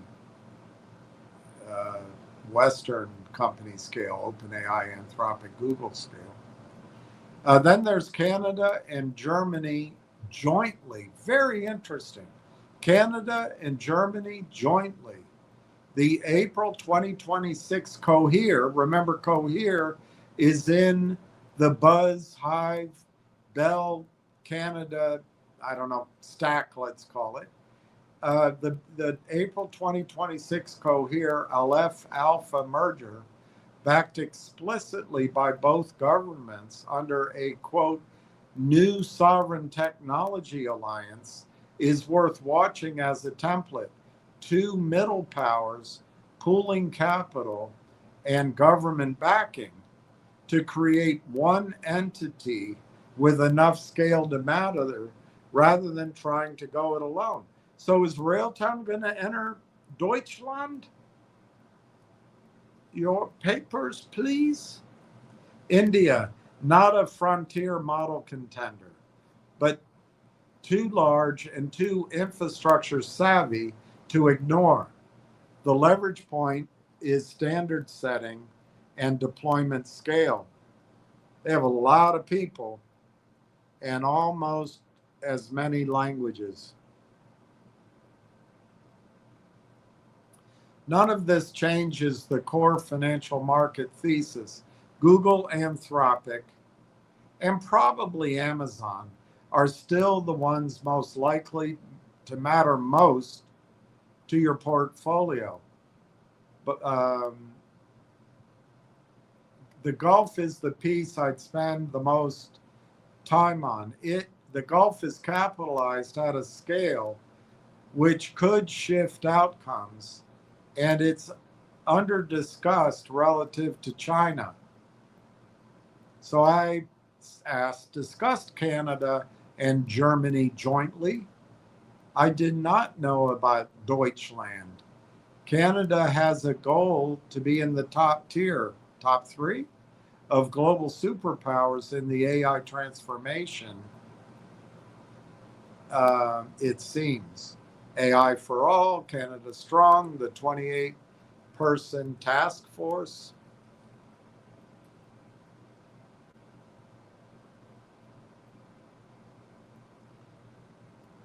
The Cohere Aleph Alpha deal announced April 24, 26. This combines Toronto-based Cohere, Canada's homegrown foundation model company, founded in 2019 by Adrian Gomez, one of the original Transformer paper authors, with Germany's Aleph Alpha, also founded in 2019, strong in small language models and European language tokenization, with existing contracts inside the German federal government at Baden-Württemberg. Structurally, it's Cohere acquiring Alpha rather than a merger of equals. Cohere shareholders ended up with 90% of the combined entity.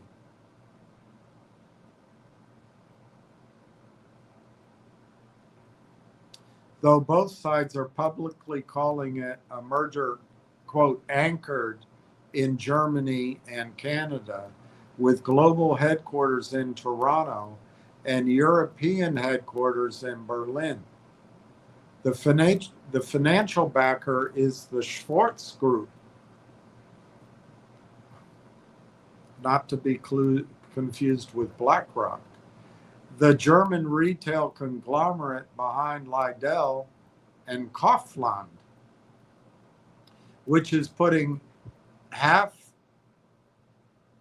million and leading Cohere's upcoming series, putting in €500 million and leading Cohere's upcoming Series E, with the combined company valued at around $20 billion US. The catch worth noting, Schwartz's money comes with a string attached.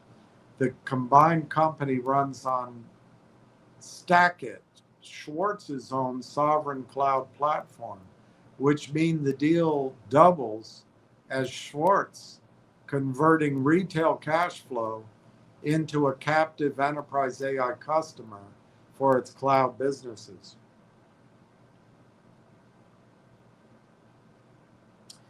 The politics are the real story, as you may well imagine. This was blessed and publicly endorsed by both governments together. Their digital ministers attended the Berlin announcement under something called the Canada-Germany Sovereign Technology Alliance. Very interesting.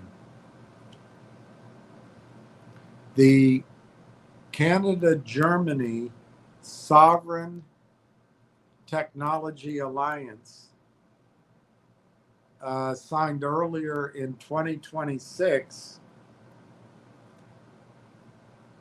explicitly aimed at, quote, reducing strategic technology dependencies on the United States. The strategic, so again, this seems like a big custom fit place for Railtown.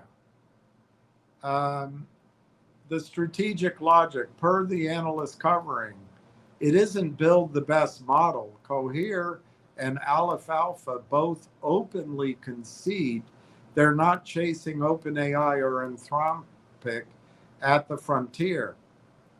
Rather, it's, quote, control the procurement layer for regulated industries that legally or politically cannot put their data through a U.S. hyperscaler. Again, seems like a fit for Railtown. Defense, health, public administration, finance. Those are the exact same industries named, but both at Telus and in the Canadian government programs.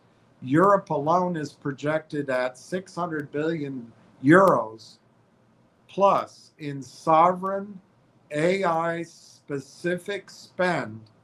600 billion in sovereign AI specific spend by 2030. And this merger is now the largest privately held entity sized to actually serve that category.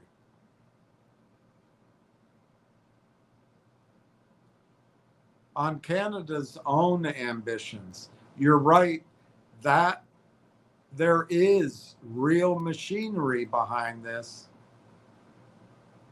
What's actually happened, Carney launched a national strategy called AI for All June 4th this year, built on 6 pillars: protect Canadians, empower Canadians, drive adoption, plus infrastructure and sovereignty pillars, and stay free.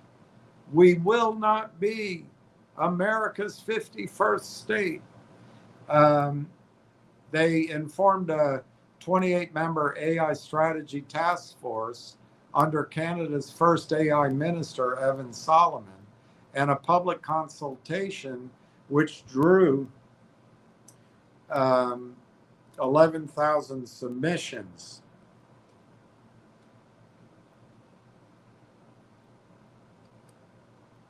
There's also a sovereign compute strategy aimed at building domestic AI infrastructure, a $2.4 billion 24 budget commitment, and the government has been explicit about treating Canada's,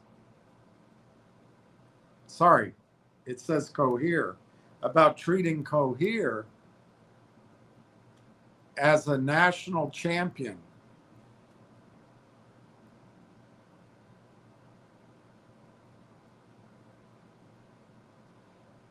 It put 240 million Canadian directly in and signed an MOU to deploy Cohere's tools across the federal public service. A Deloitte study Solomon has cited claims the Canadian AI sector already generates $100 billion for the domestic economy. Canada's strong is just branding. Now, it missed the fund, and I didn't follow up. Now, the honest gap to check. Canada's total federal AI commitment to date, $2.4 billion. They leave out the $25 billion fund, and I forgot to mention it. Plus $240 million to Cohere is a rounding error against what a single U.S. hyperscaler spends in a quarter. Amazon alone spent $200 billion for 2026. Canada's actual durable advantages are narrower but real. It has a real research pedigree. Jeffrey Hinton and Yoshua Bengio both did foundational work in Canada, and MILA in Montreal remains a serious research institute.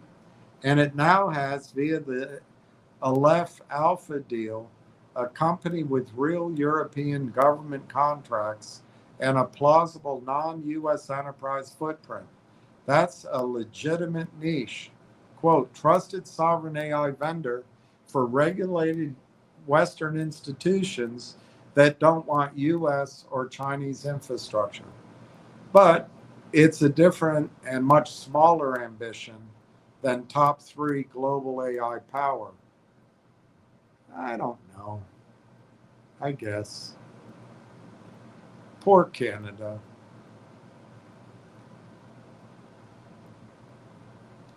I'd describe Canada's realistic ceiling as a serious middle power player, carving out the deployment governance layer similar to the IBM positioning as it related to the companies.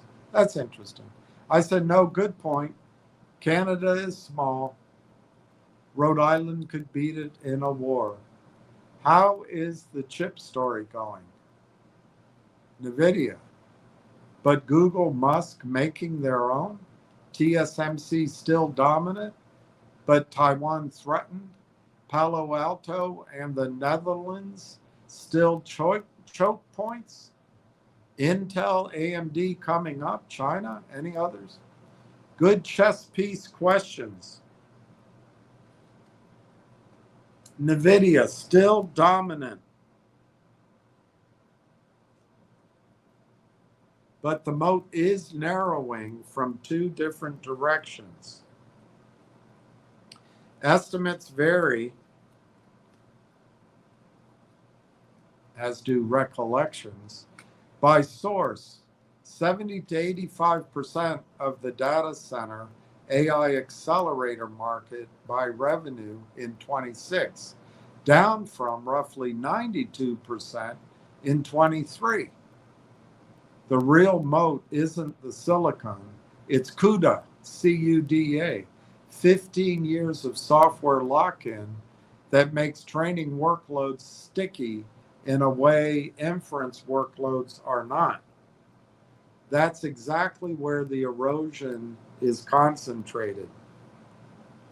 Custom ASICs are projected to grow from under 5% to roughly 25% of the AI inference market by 26, while training remains far more CUDA-locked. NVIDIA's answer is the upcoming Vera Nice Rubin platform, and it still commands premium margins, but still winning, and winning by as much as 2 years ago, are now different statements.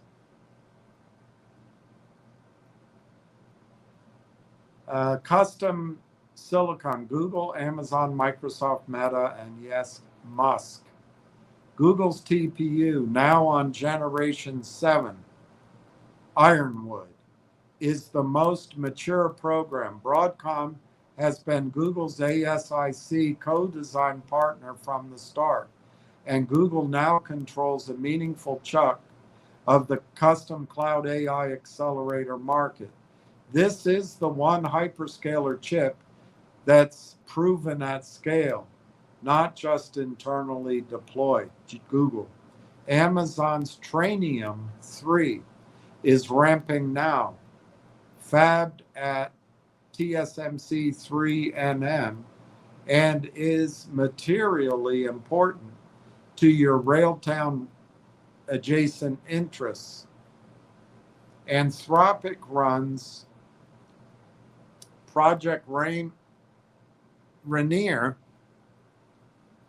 on it, north of 500,000 chips headed past 1 million.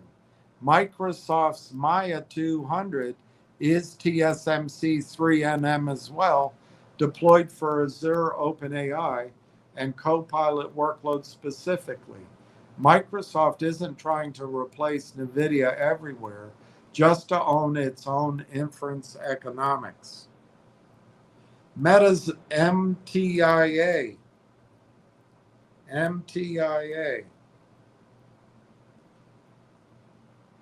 the actual king makers behind almost all of these are Broadcom and Marvel, not the hyperscalers themselves. Broadcom is the design partner behind Google's TPU, Meta's MTIA, Microsoft's Maya, and as of this year, a confirmed program with OpenAI and Anthropic, codenamed Titan. Broadcom and Marvel together control roughly 95% of the custom AI ASIC co-design market. If you want a single undercovered name, it's Broadcom. It has quietly become the arms dealer to every side of this race simultaneously. Musk, XAI, the newest and strangest entrant.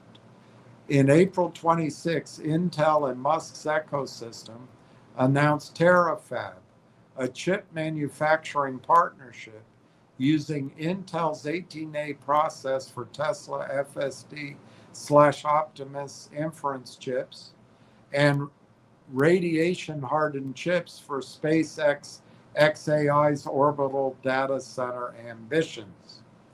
It's early stage.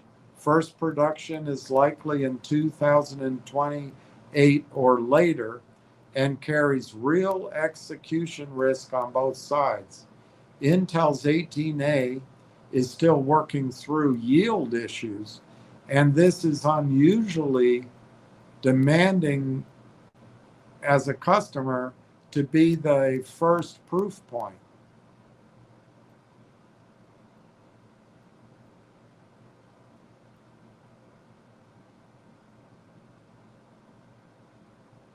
TSMC, still the single point of failure for the entire industry, and everyone knows it.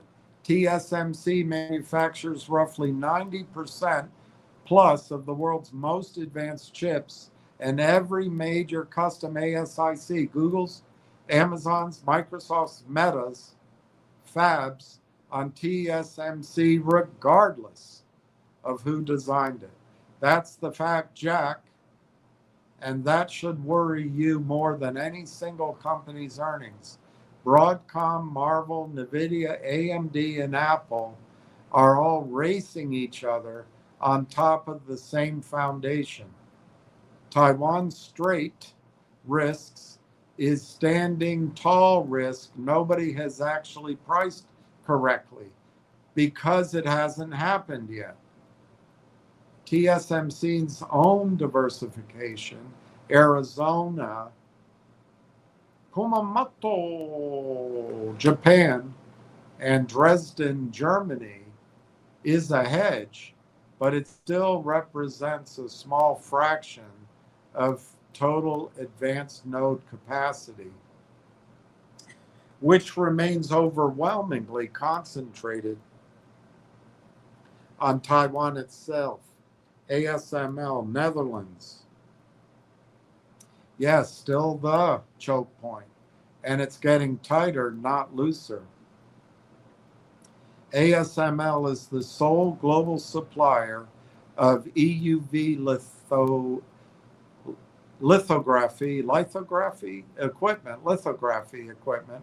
Without it, nobody prints sub 7 nm chips. The Dutch government now requires permits before ASML can even service advanced scanners already deployed in China. And the US revoked TSMC's validated end user status for its own Nanjing facility with only a temporary reprieve. China's response has been a domestic EUV prototype effort out of Shenzhen. Real, but analysts still describe commercialization as distant.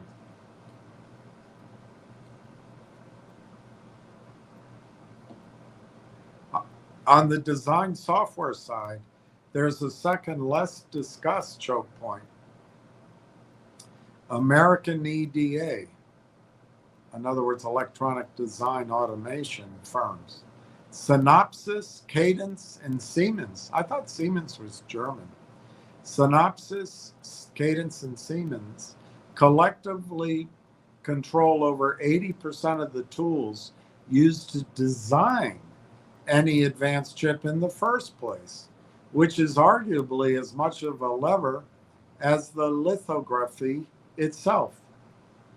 Intel and AMD, real progress, but coming up is kind for Intel and closer to accurate for AMD.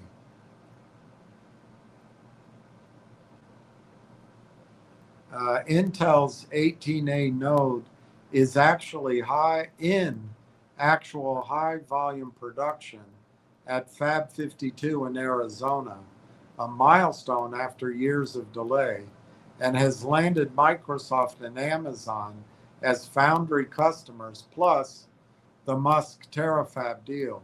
But NVIDIA itself is only in preliminary discussions on 18A, and testing appears stalled.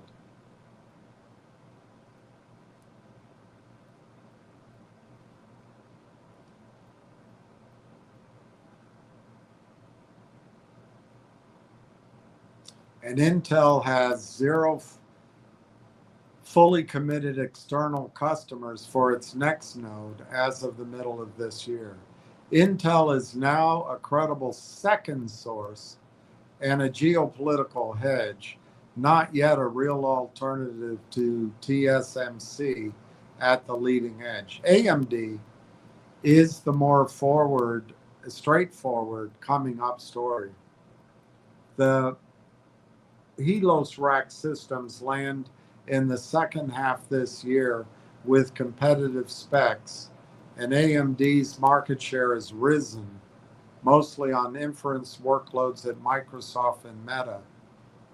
Its constraint isn't the silicon anymore, it's ROCm. AMD's software stack is real, but still trails CUDA's maturity. China covered in depth last time, but the short version, China is cut off from NVIDIA's top chips. So DeepSeek's V4 was optimized specifically for Huawei's Ascend silicon instead. And that validation triggered a procurement scramble among Chinese hyperscalers for Ascend capacity. China is years behind on EUV class lithography domestically, which caps how advanced a node it can produce at home, regardless of model layer intent.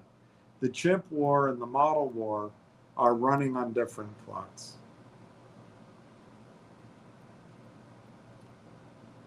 Others worth having on your radar. Samsung remains a real but distant third foundry behind TSMC and Intel. Carabra and Grok are the interesting inference specialist startups, wafer scale and LPU architectures respectively. Small in revenue, but frequently cited as the, quote, if CUDA lock-in ever breaks, this is what breaks it candidates. And Qualcomm is pushing harder into data center AI inference chips as a hedge against its core mobile business, which is worth watching given it's also a strategic partner in Saudi Arabia's build out, as we discussed. Broadcom, Marvel, and Qualcomm, I asked, discuss it a bit. Broadcom, the picks and shovels play with the best economics in the whole AI stack.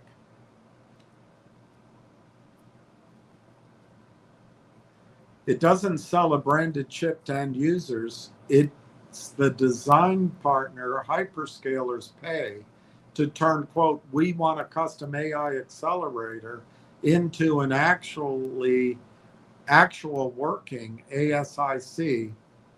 Then TSMC fabricates it. Confirmed XPU customers now include Google, its longest relationship, Meta, OpenAI, Anthropic, and yes, Apple. The numbers are striking.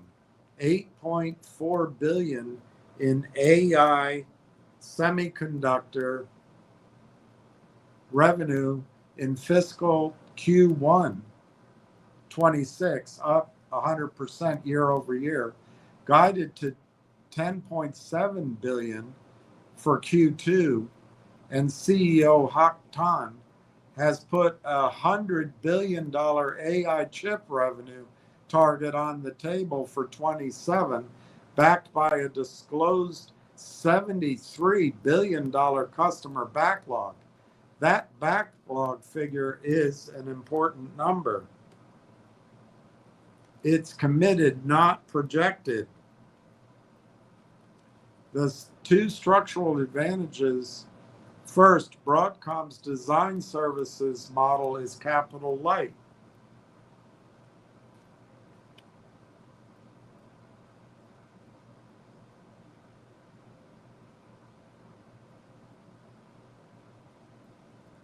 The hyperscaler customer eats the CapEx and manufacturing risk. Broadcom captures IP and licensing economics. That sounds like Railtown, which is why the gross margins at 78% actually beat NVIDIA's 73%, despite Broadcom selling the cheaper product. Second, Broadcom also dominates the AI networking silicon that has to accompany every accelerator deployment. Ethernet, switches, optics, DSPs. An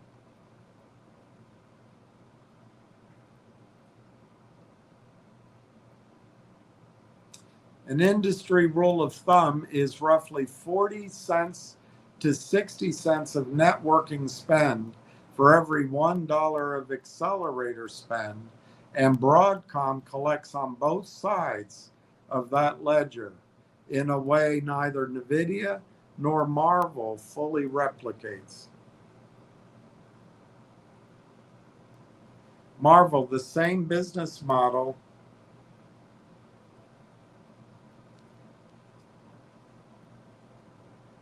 smaller scale, faster growth rate. Marvel is Broadcom's only real peer in AI IC co-design.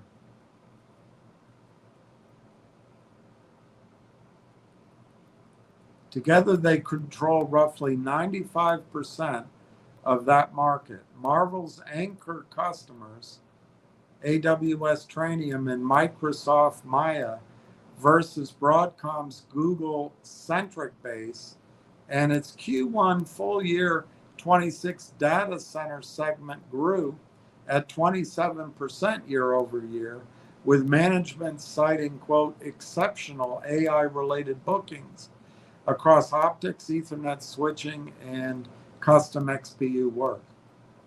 Broadcom operates at roughly 8x Marvel scale and carries a diversifying networking plus VMware software business as ballast.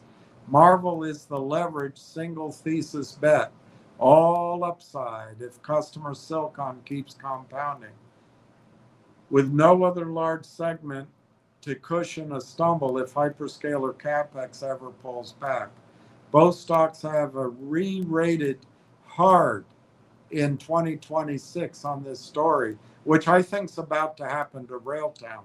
A hard re-rating, which is itself worth flagging. Qualcomm, the credible new entrant.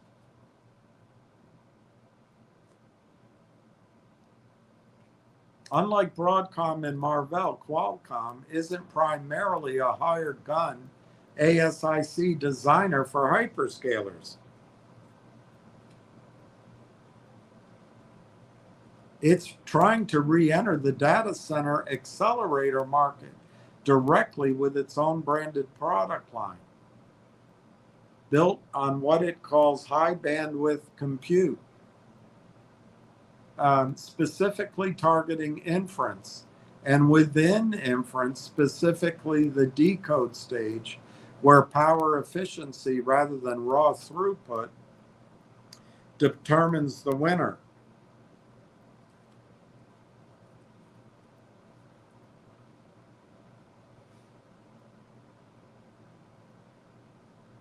This is a logical extension of Qualcomm's core competency.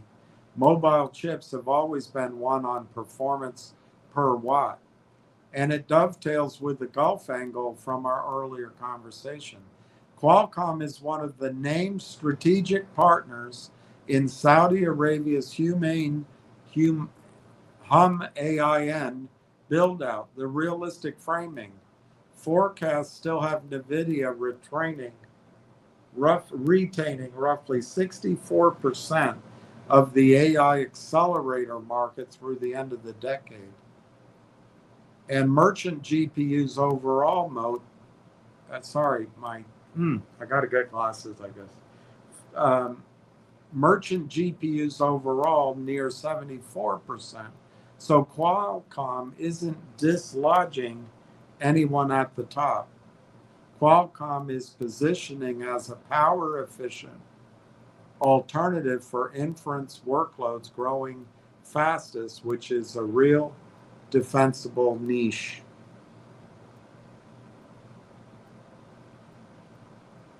The thing that ties all three together, they are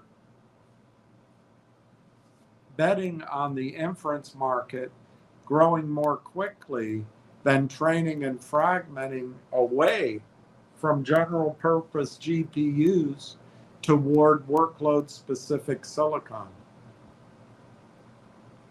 If the CFO driven cost scrutiny slows token growth, it slows the tailwind under all three of these names.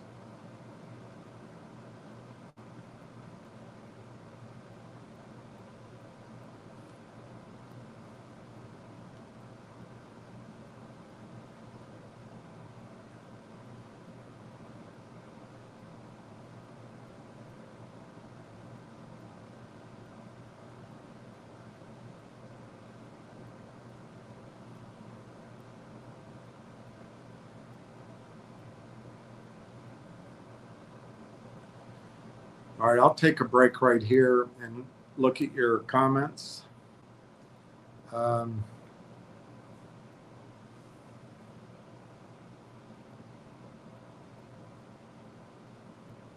course, I screwed it up.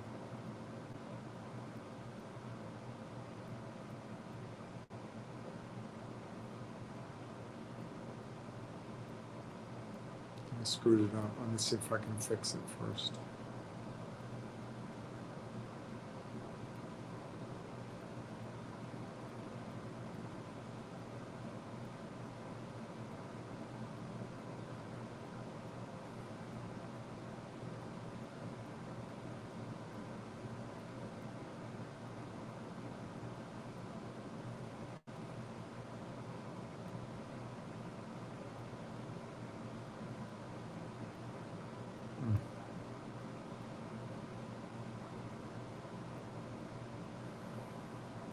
Not good.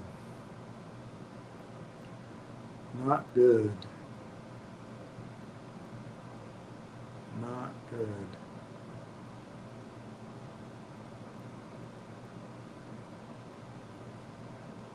Not good at all.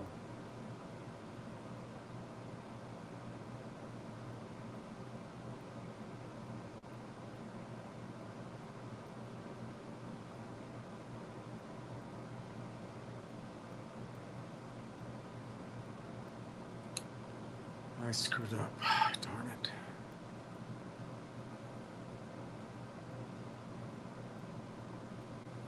That's 3. Let's try right there. Let's try right there.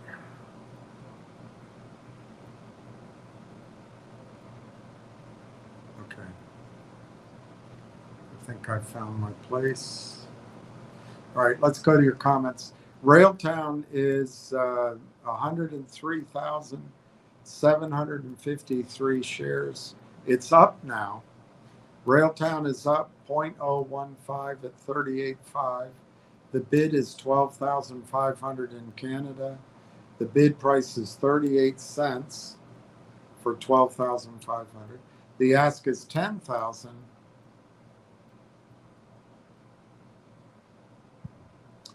At 38.5. So somebody's buying on the ask. And it looks like the buyer is RBC Capital Markets.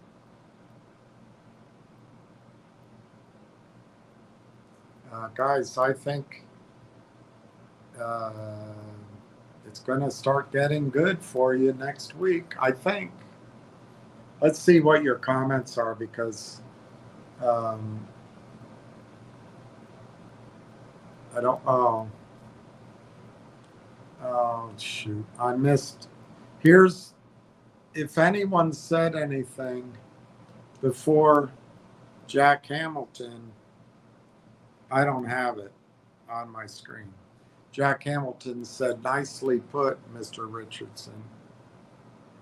And Ward Richardson said, Jack Hamilton. Donna M., I'm looking forward to that, Ward. I don't know what Ward said. I'm thinking I'll sell 20% at 20 to fund my retirement, then hold on to the rest and see where it goes. It's looking forward to being shocked and awed. No hurry.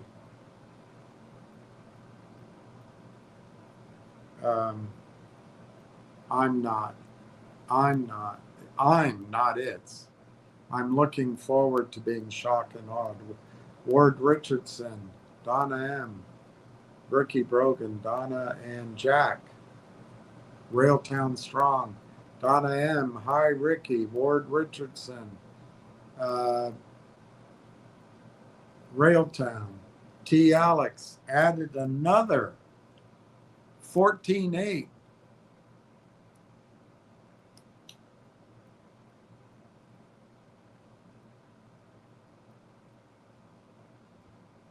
All right, T. Alex. I'm going to write that down. T. Alex. 14.8 at whatever, it doesn't matter.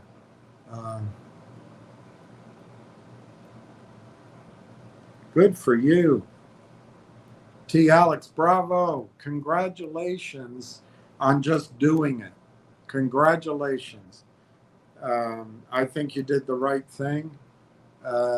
T. Alex says, you're right, William. We won't see 33 cents again. And if we do, that would excite me to buy more, I think. Yeah, it depends on the reason. T. Alex, I think this is a good area to complete positions. I agree. Even if you're paying more. Ricky Brogan, T. Alex, congratulations. T. Alex, sorry, my mistake. New total. I knew what you meant. That's an unbelievable. And you know what? I think right now, Ward Richardson has gotten into his truck, slammed the door. He's going out to his storage unit and he's going to go get his family's heirlooms and sell them on eBay so he can get ahead of you again. Everybody here supports everyone.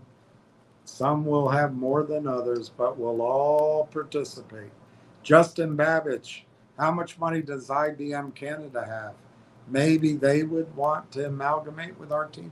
I don't know, but you know, it's interesting, Justin. When I had a call with Ward, I would say the second week of December, long time ago, I brought up IBM at that time, and he got animated about it. He said, "You're right. That's a great company." And so I always think about IBM because of his reaction. He didn't say anything to me, but I always ask about it because maybe, just maybe, there's something worth monitoring, like you suggest. But you'll see as I keep going, IBM is focusing on what Railtown is focusing on. I'm not sure it's a direct competitor, but it's so close. Exactly what Railtown's trying to do as its focus, you know, the non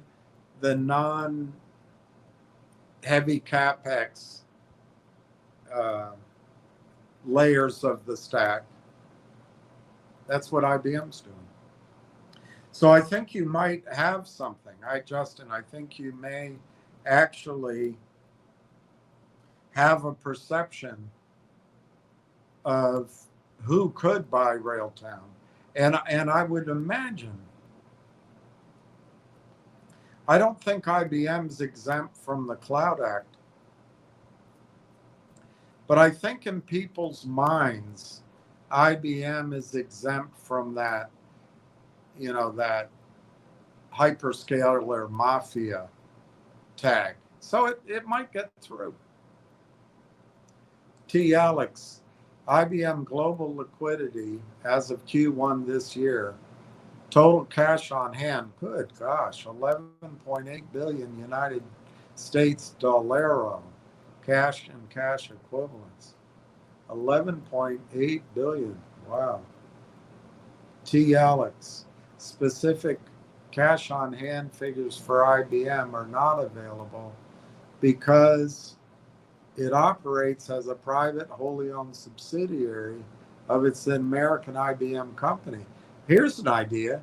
What if they merged and became a Canadian public company? How about that? Ward Richardson, Justin Babish, I would like to see a global licensing deal with IBM. Stay tuned. That's an interesting thought too, and quite believable. Unknown Stuntsman, hi Uncle Bill and RT crew. I forgot my earbuds, so I can't listen right now without being worried that my children are going to hear William say something inappropriate. I'll listen this weekend. God bless and be safe this weekend, everyone. Happy 4th to all. All right. Unknown Stuntsman's going to be our first billionaire. Ward Richardson, same to you, Unknown Stuntsman. T. Alex, there are no official reports or indications that IBM Canada. That's the kind of answer you get from AI. I recognize that because there aren't. Technically, that's true. And they're designed not to make the logical or predictive leaps that Justin made. That's a human thing. It's not a robot thing. Alex, the connection between the two companies stems entirely from a major leadership appointment, not an acquisition. Alex, advisory board appointment. Railtown AI appointed Pat Horgan to its advisory board. The IBM connection. Horgan spent his entire career at IBM and retired as the chief operating officer of IBM Canada. Alex. Press releases and stock tickers often link IBM and Railtown AI because of Hogan's background. Algorithms and casual readers have misconstrued this corporate relationship as a potential buyout. Yeah, you could blame it on that, but I think people like Justin and Ward and others, are seeing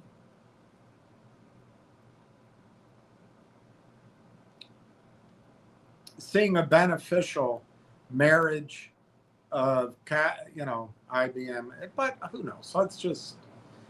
Let's let that one play out.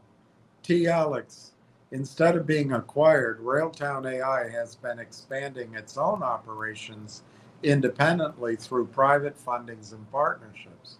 Say no more, squaw, say no more. Private places secured millions in funding led by BlackBerry. Co-founders Mike Lazaridis and Doug Fragman. Acquisitions. Railtown recently completed its own major acquisition of AI Partnership Corp. And of any potential competitors in that network. Ward Richardson, William, you're right. Siemens is based in Germany. Aha. Alex, Siemens is a big German company.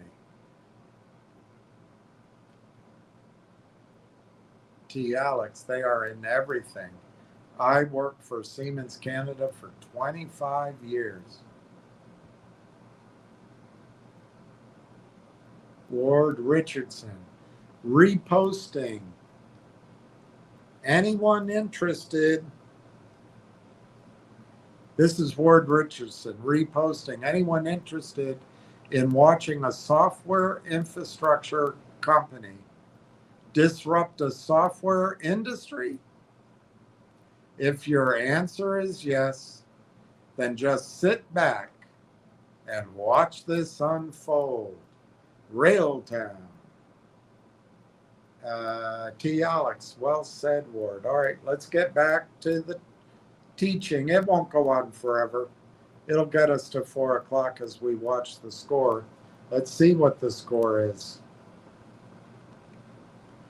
It hasn't changed. 103,753 shares in Canada, up 4%, 38.5.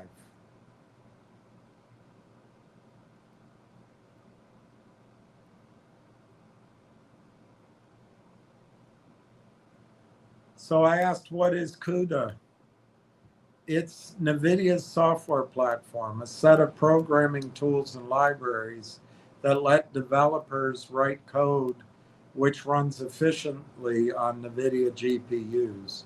Think of it as a GPU chip. Think of a GPU chip as a specialized engine. CUDA is the only widely adopted toolkit for actually programming that engine to do general purpose math, as opposed to what GPUs were built for. NVIDIA released it back in 2006, well before anyone cared about AI, and the entire modern AI research field grew up writing code against it. every major training framework, PyTorch, TensorFlow, has its performance critical internals built on CUDA. That's the moat we kept referencing. It's not that competitors can't build a comparable chip. It's that 15 years plus of researchers' code and institutional muscle memory are written for CUDA specifically. So switching to AMD's or a custom ASIC software stack means real engineering cost and risk, even if the underlying silicon is competitive on paper.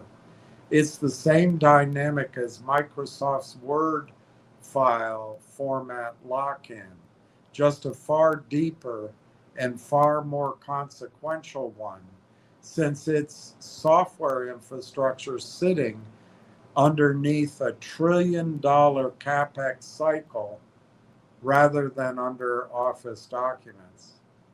And I asked about Micron, genuinely one of the best positioned names in this whole story and underappreciated relative to the chip logic names we've been discussing.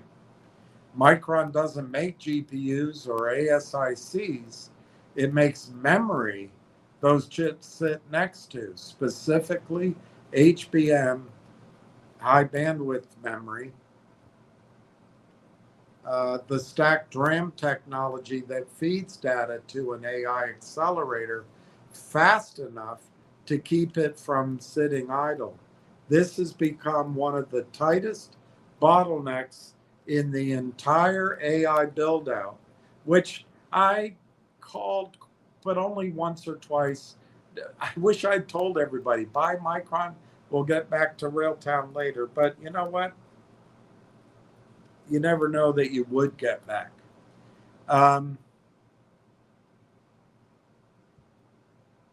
This has become one of the tightest bottlenecks in the entire AI build out. And the numbers reflect it. Micron's fiscal Q2 26 revenue came in, oh my gosh, at $23.9 billion, up almost 200% year over year. Its stock crossed the trillion market cap in May, and HBM capacity is sold out across the entire industry through 2026. The reason it matters as much as it does technically, on a next generation GPU, like NVIDIA's Rubin, high bandwidth memory now accounts for something like 55 to 60% of the total bill of materials. More than half the cost of the chip is actually memory, not logic.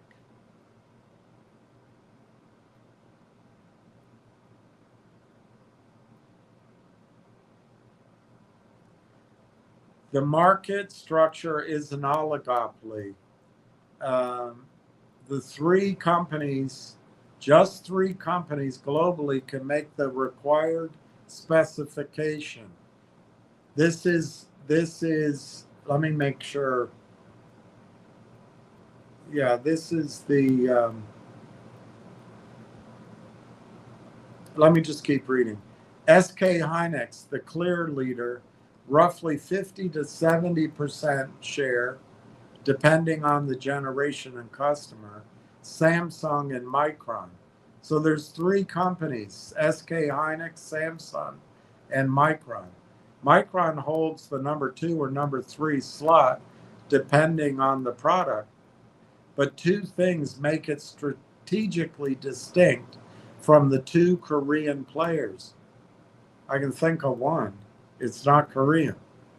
Okay, number one, it's the only U.S. headquartered memory manufacturer, and that matters for geopolitical diversification reasons.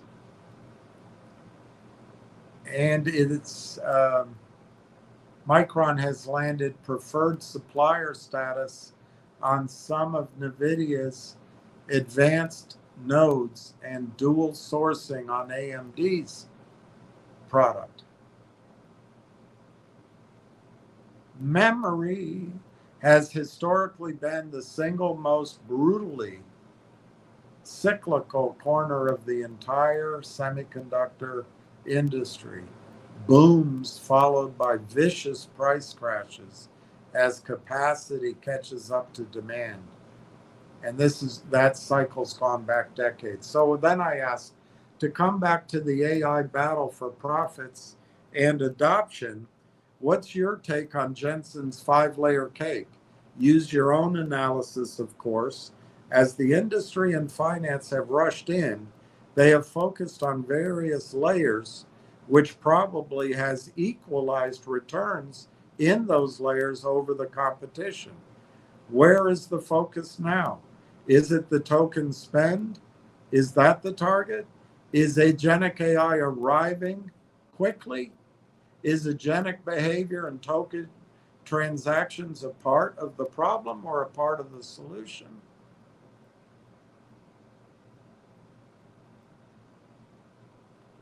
Jensen's framing, for the record, he describes the AI economy. We've already heard this, they repeat themselves. He describes the economy as 5 stacked layers: energy, chips, infrastructure, models, applications, with value flowing bottom to top per his framing. The real economic payoff is realized only at the top in applications. It's a clean metal model, and it is a self-serving one. It implicitly argues that everything below applications is necessary infrastructure rather than a place where independent value gets captured. Convenient framing for the companies selling the picks and shovels to everyone above it. Take the framing as useful, but not neutral. Here's my read. Energy. This is the stack. This is the 5-layer cake. Energy. Going from an afterthought to a real hard constraint. This is the layer where the Gulf states we discussed are winning structurally. Cheap power, fast permitting. And where US hyperscalers are running into real physical limits, AOC. Grid capacity, not capital, is increasingly the binding constraint on how fast anyone can actually deploy the compute they're already paid for. Returns here are mostly to utilities, sovereign energy-rich states, and whoever solves power delivery the fastest.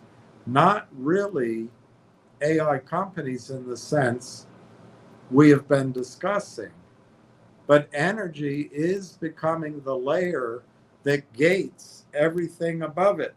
I agree with that. That's real opportunity there. That's some real opportunity.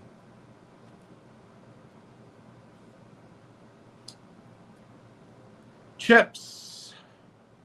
This is where returns have most clearly not equalized. They've concentrated into oligopoly rents. NVIDIA still extracts the highest margin on merchant GPUs. Broadcom and Marvell have built an even better margin. Capital-light businesses capturing the custom ASIC design layer and memory, Micron, SK, Hynix, and Samsung just went from a commodity business to a pricing power business because HBM is sold out industry-wide. If anything, competition has increased the number of companies extracting fat margins at this layer rather than compressing anyone's returns, because demand has outrun supply at almost every node simultaneously.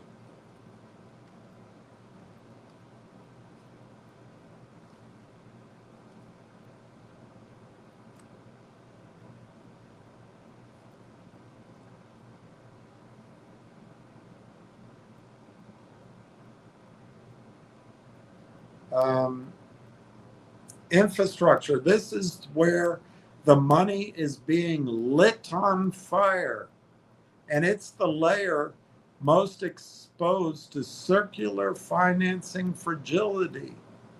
We discussed with OpenAI, everyone is building gigawatt scale capacity on debt and vendor financing against demand projections that may or may not materialize at the assumed price.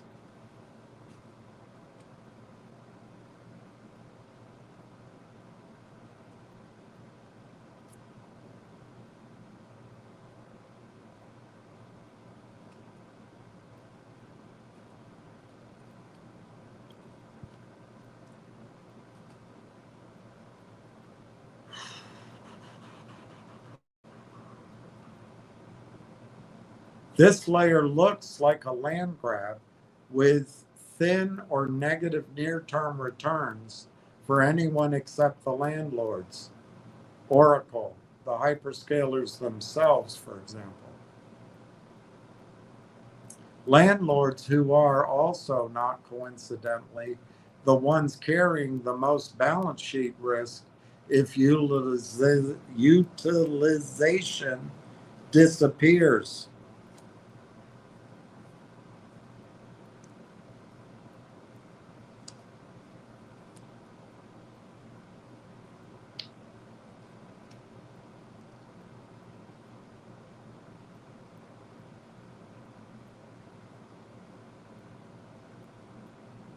Models. This is the layer where returns have compressed the hardest, and it's happening in real time. Capability is converging. GPU's GLM5 nearly matching Claude's Opus 4.5 on agentic coding, and prices collapsing even more quickly. Chinese models undercutting Western frontier pricing by 5 to 30x. This is the layer OpenAI is stuck in, with 33% gross margins and a 70% burn ratio.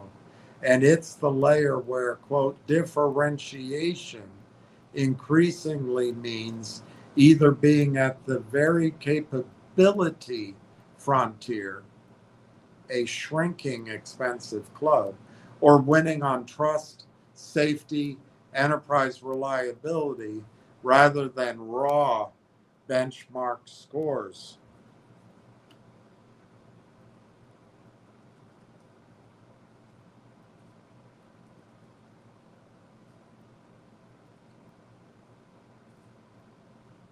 Applications. Applications are the least mature, least proven layer, and this is your real answer to where the focus is now.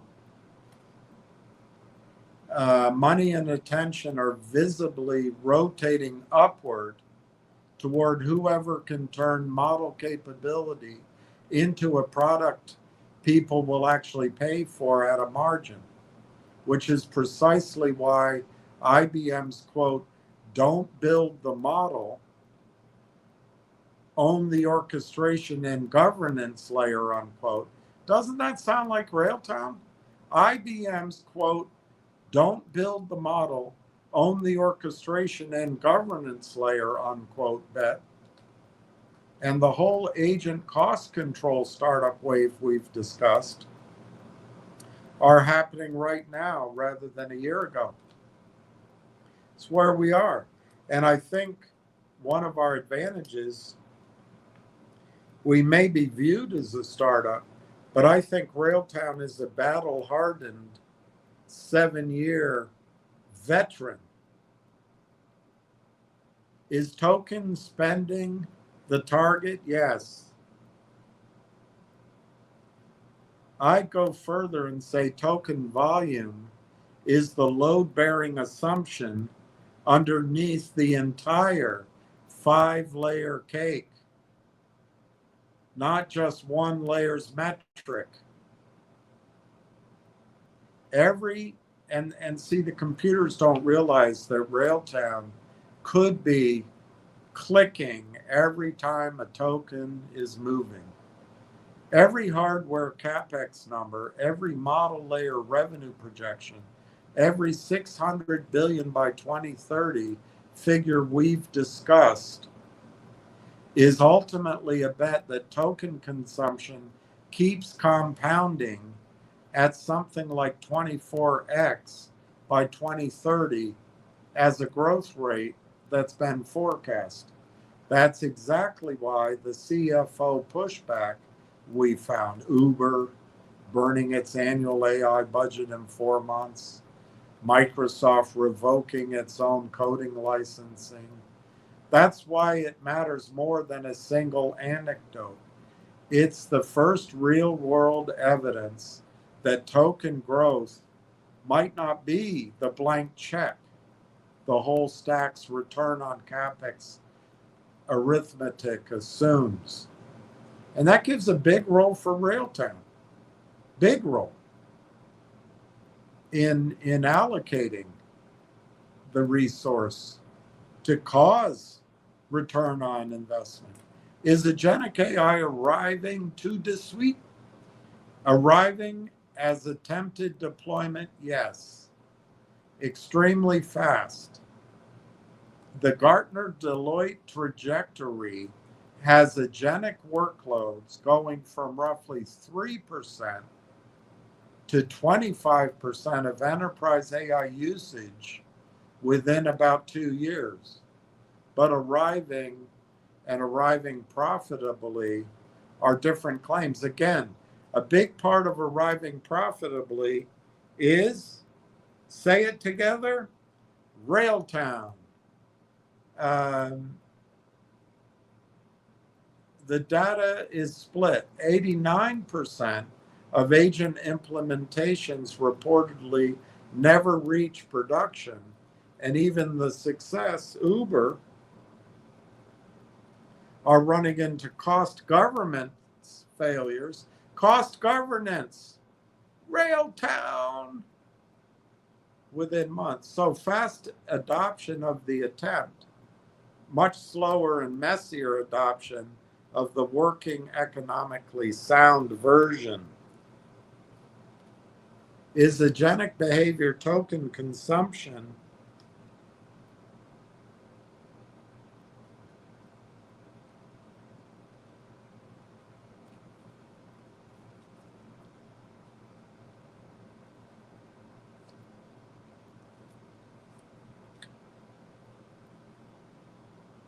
part of the problem or the solution?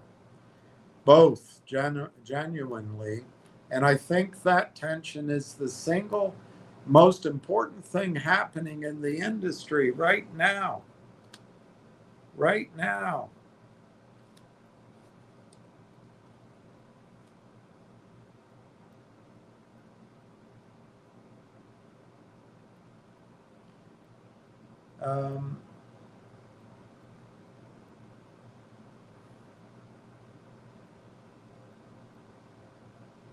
Rather than a side note, it's the solution in the sense that agentic workflows consuming 5 to 30x more tokens per task than chat ever did is exactly the demand growth every layer of the cake needs to justify its capex and valuation.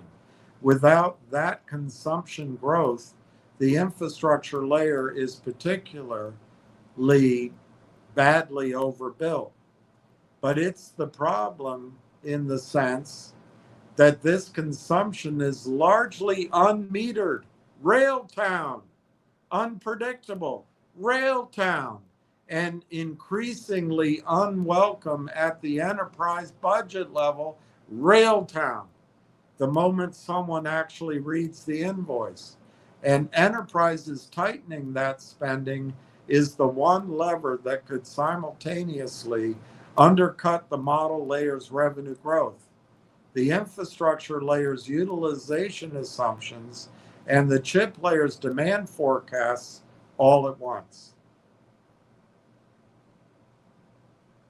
So these problems that Railtown solves are the reason that this analysis is suggesting that agentic growth, agent to agent work, could be a problem for these risks and cause everything to grind to I suppose, a slowdown.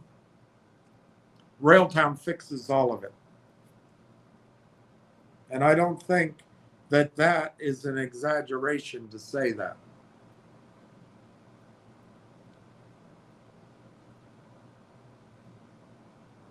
It's less a problem versus solution and more the industry built a 5-layer cake whose entire structure depends on a growth assumption that people actually paying the bill are only now starting to seriously question. So then my next question, IBM smarter than the average bear? Don't build the model? Own the orchestration and governance layer? You'll notice the computer never connected it with Railtown. I'll go in again, but I was trying to stay unprovocative. Is this saying intriguing and even powerful?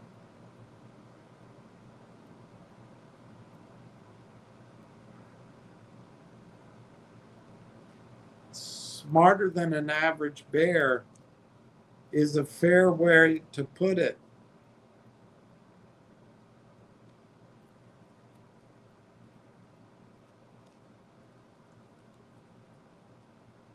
IBM correctly identified that trying to outbuild Google or Anthropic at the frontier would be a losing bet with its resource base. And IBM pivoted to a layer where its actual assets, enterprise trust, regulatory relationships, hybrid cloud legacy, decades of Fortune 500 procurement relationships are real advantages rather than liabilities. That is good strategic self-awareness. But it might be more fragile than powerful. The crowding problem. IBM is not alone in this bet. It's late to a category everyone else spotted. Microsoft's Copilot Studio, Salesforce Agentforce, and ServiceNow AI agents are all making structurally the same identical argument. Quote, own the orchestration and the governance layer, stay model agnostic underneath, unquote. Does that sound like anybody else you've heard from?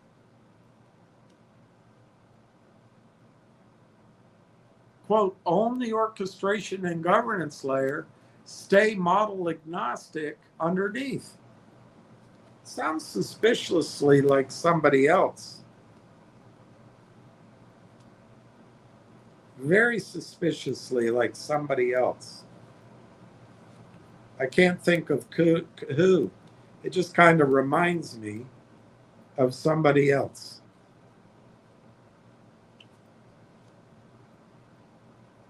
Independent review data has all four rated within a narrow band of each other, these companies, roughly 4 point, whatever, which tells you this isn't a category with one clear winner emerging. It's a four-way fight. And each competitor is entering with something IBM does not have. Microsoft has M365 Windows GitHub distribution. And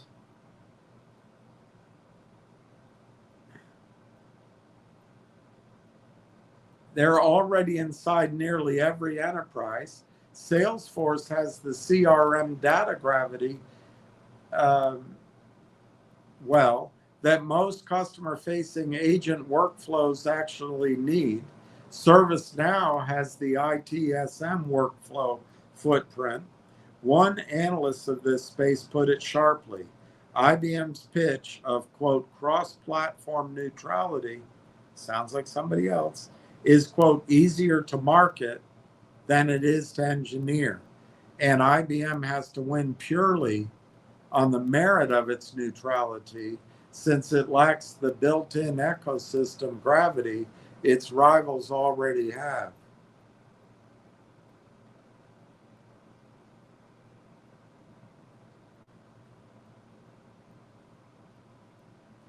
The government compliance angle specifically for regulated industries is the strong point. IBM and Curie, I can't read that, Core.ai are consistently cited as the leaders specifically for banking, healthcare, insurance, and government. The exact sectors where, quote, audit trail for every agent handoff, unquote, isn't a nice to have, it's a legal requirement. And where being neutral actually matters because these customers are the ones least willing to lock into a single model vendor's ecosystem for compliance reasons. It sounds like Rail Town all day long, all day long.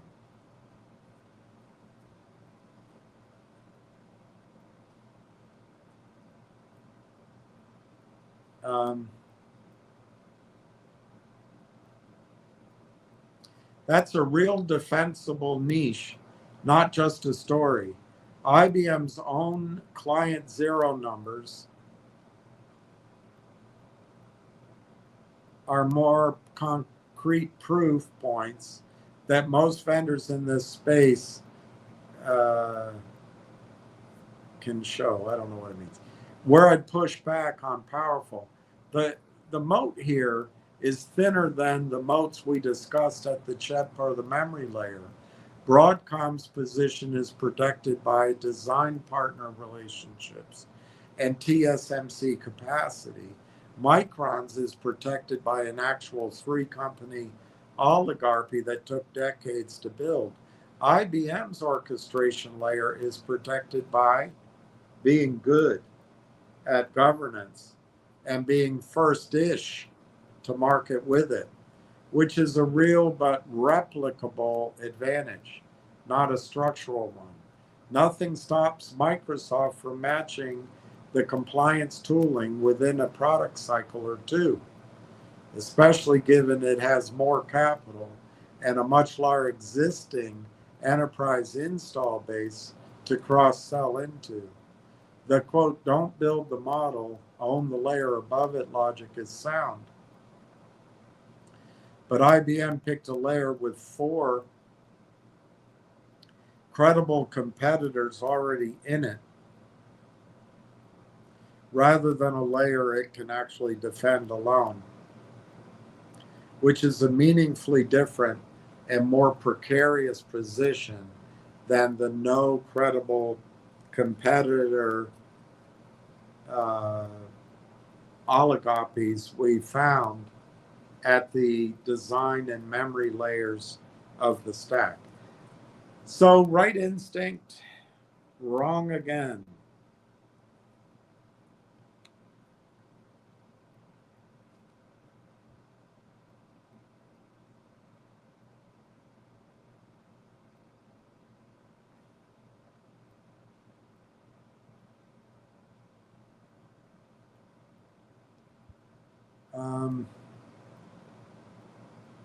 I can't see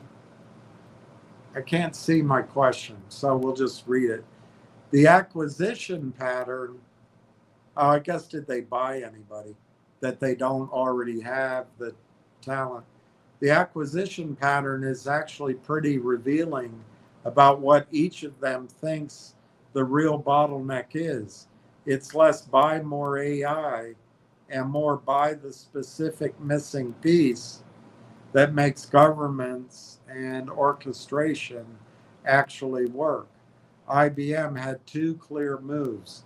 It acquired Seek AI in June 2025, a natural language data agent platform, which it put into Watson X to let agents query enterprise data directly. And then the much bigger one, Confluent, for $11 billion in December of 25, the largest deal in this whole space by far.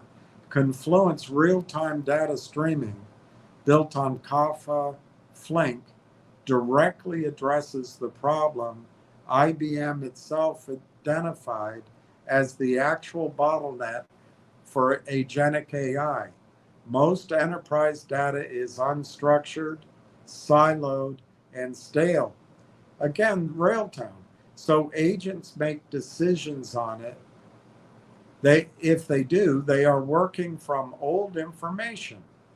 IBM's read is that the fight isn't really about orchestration logic. It's about whether agents have live, Railtown, trustworthy data to orchestrate over. Railtown. Railtown ingests anything. That's a coherent thesis, and it's consistent with everything else IBM has been saying. ServiceNow, the most acquisitive of the four, its shopping list tells you it thinks governance means security and identity, not just workflow logic. It bought MoveWorks last year for front-end AI assistant and enterprise search technology, essentially the user-facing layer that surfaces agent capability to employees. Then, more tellingly, it integrates Armis, real-time visibility of every connected device asset across the enterprise, and Veza, identity and access governance, into a unified autonomous security and risk offering. The logic: if you're going to let autonomous agents touch enterprise systems, you need to know what every agent can see and touch, and who or what actually has permission to do what. That's arguably the most security-minded of the four strategies, and it maps directly onto agent sitting at machine speed, or agent, we'll find out what it said, the risk of agents acting maybe at machine speed.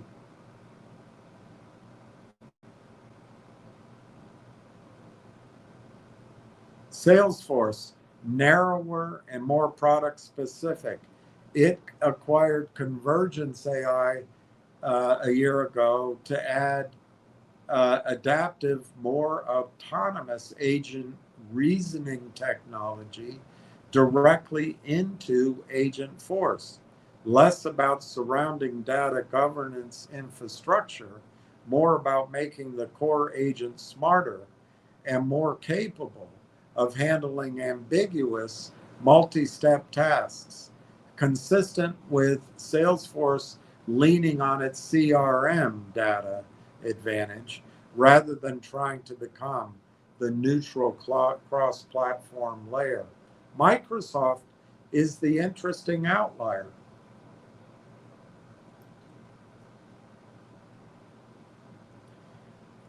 Comparatively non-acquisitive in this space. I didn't find a Microsoft deal comparable to IBM's Confluent buy or ServiceNow's security acquisition. Microsoft's expansion has almost been entirely organic, plus partnership rather than purchase. A 2026 integration between Microsoft's Agent 365 and ServiceNow's AI platform for cross-vendor agent governance. Microsoft is the one player here with enough native distribution that it doesn't need to buy its way into adjacent capabilities. It can extract the same fundamental outcome through a partnership without taking on integrating risk or writing a check.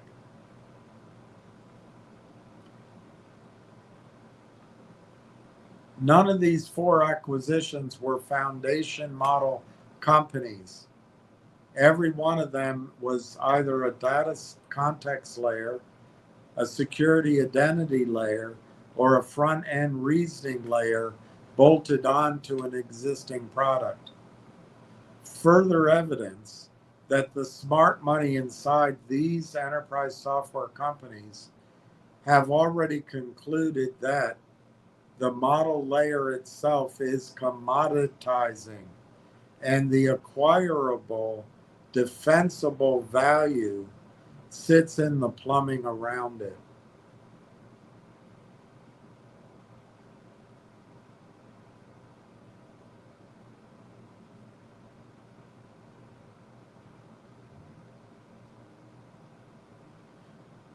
Does sovereignty have legs? The substance is stronger than I expected going in. Yes, you skeptical.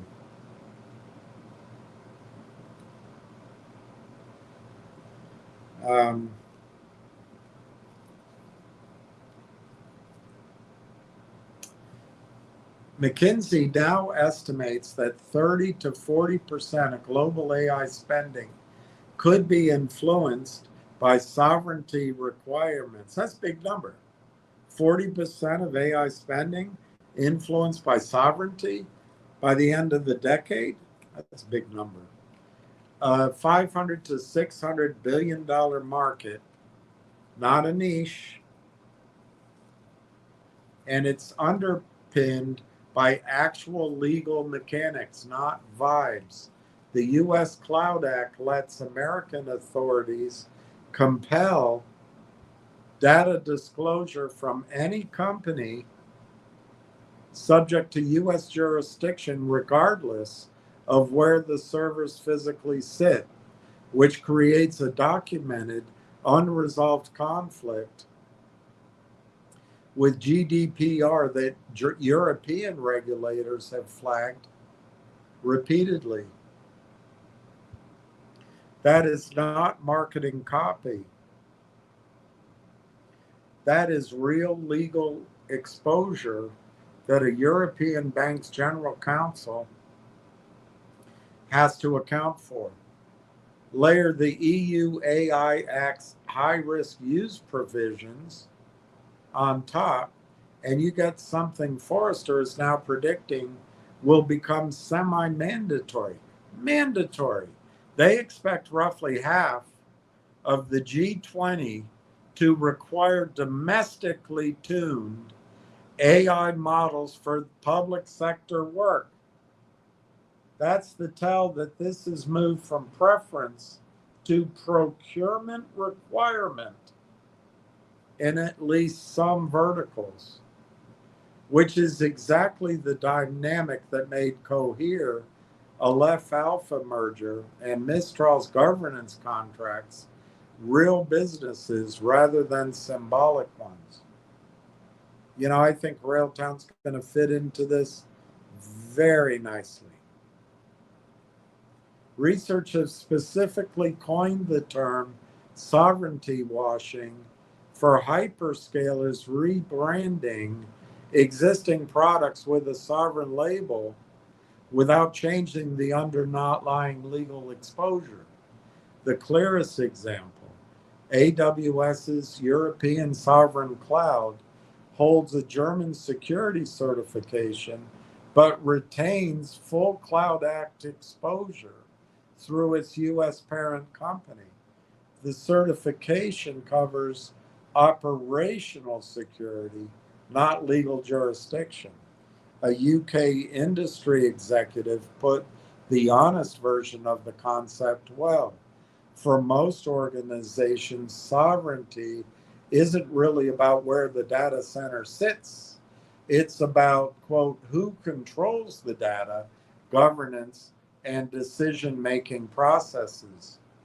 Again, an important Railtown purpose. Sovereignty lives in the decision layer, not the address on the building.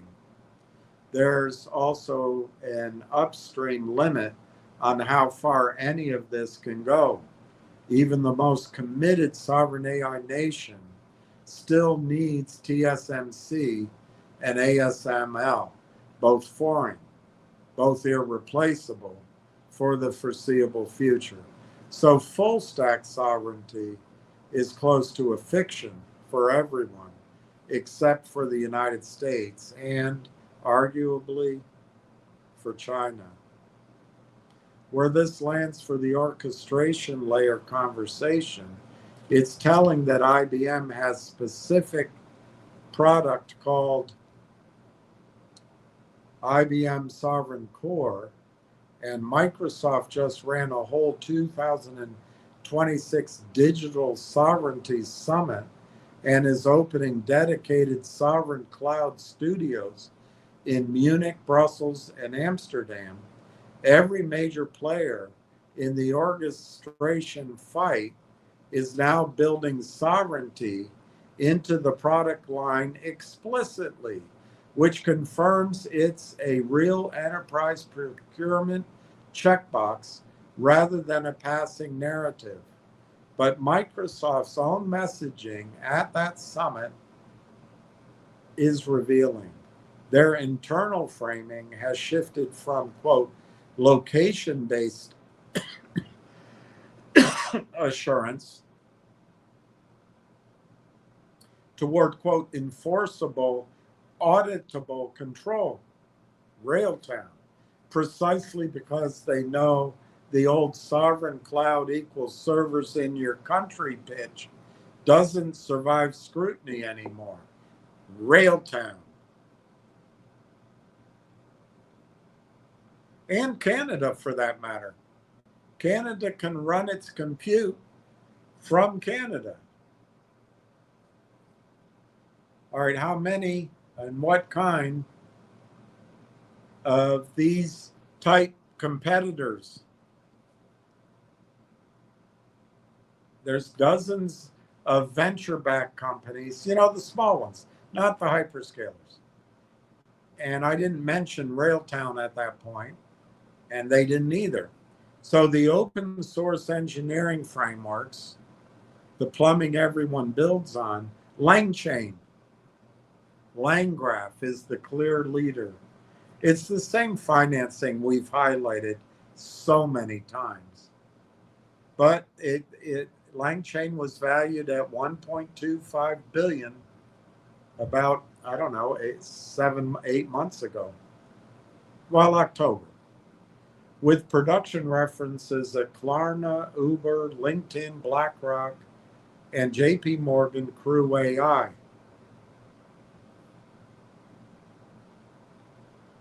LlamaDex and Microsoft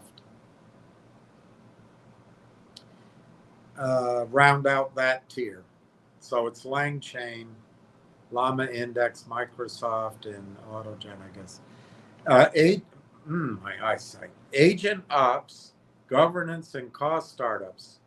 Directly the answer to token spend problem.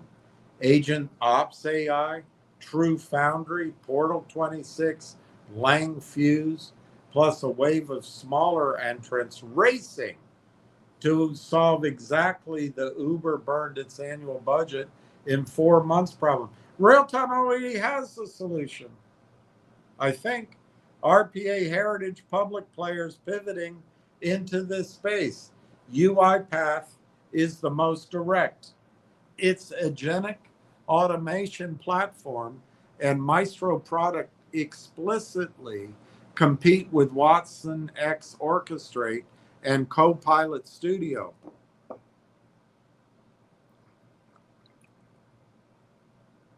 And it's small, it's public. We have to look up UiPath. Appian Pegasystems are adjacent, smaller cap names, doing something similar for the business processing automation side. Vertical application layer agent companies that bundle their own orchestration rather than selling it standalone.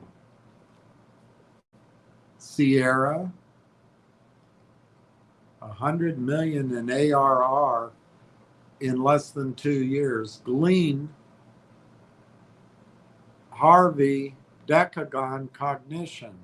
These aren't pure orchestration plays, but they're proof points that a startup can win a specific vertical without needing to outgovern IBM at the platform level. And then infrastructure specialists, one layer below orchestration, browser base, and whatever that is blocked out.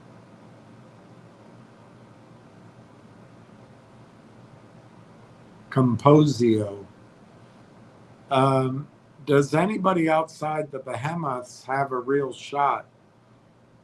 To succeed as an independent, durable company, the strongest odds are with the infrastructure / picks and shovel tier, not the application layer. Again, LangChain is the best analogy to the Broadcom thesis we discussed for chips. Every enterprise platform still needs an underlying framework for agent, state, tool calling, and multi-agent logic, and being neutral, model agnostic default that behemoths themselves build on top of is a defensible position. One report noted LangGraph has already surpassed Crew AI in enterprise adoption, specifically because large companies value that neutrality. And this is frustrating. While Railtown waits for Canada to have a few more committee meetings, Sierra and the other American capital sources got LangChain in gear. It's a shame, but we can't do anything about it. I still think Railtown's product is better than LangChain's.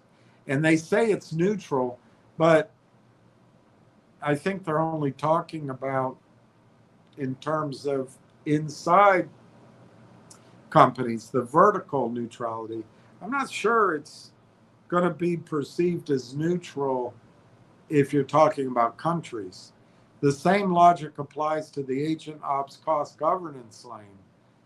As long as enterprises need visibility into token spend across multiple vendors' agents, exactly the sovereignty adjacent neutral control plane argument from a few messages back, a genuinely independent observability layer has a reason to exist that a single platform vendor can't fully replicate.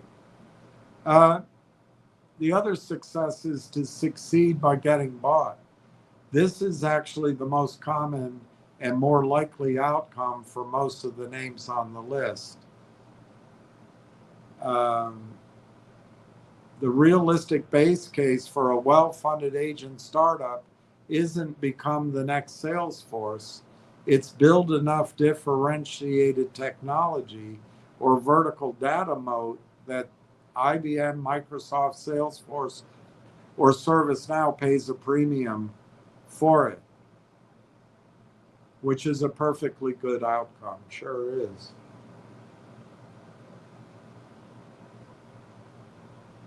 The one group I worry about, and I don't think the odds are good, is the horizontal application layer agent companies with no real data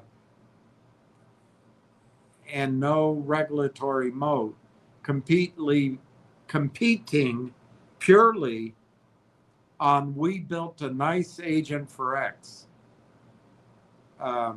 Anyway, we're not in that space.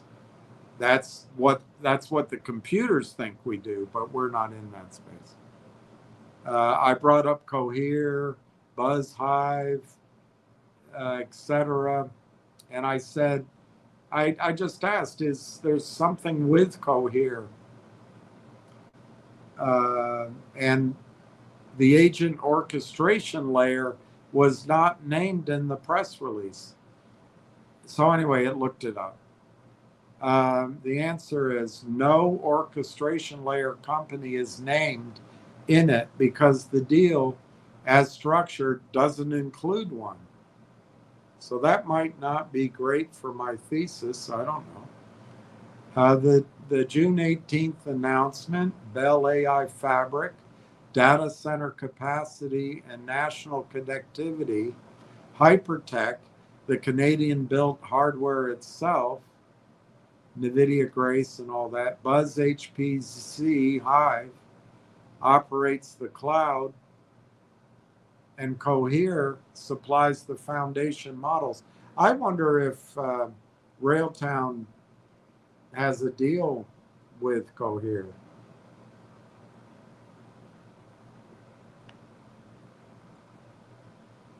That's energy connectivity, hardware, compute operations, and models. 4 of Jensen's 5 layers minus applications. There's no fifth party doing agent orchestration named anywhere in the release. That's my point.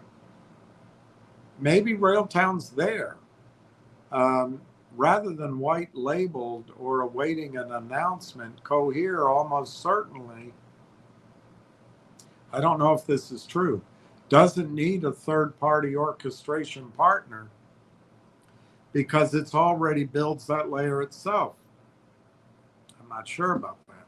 Cohere has its own enterprise deployment and agent tooling. Its North platform, which is the same product the Canadian federal government signed an MOU to deploy across public service.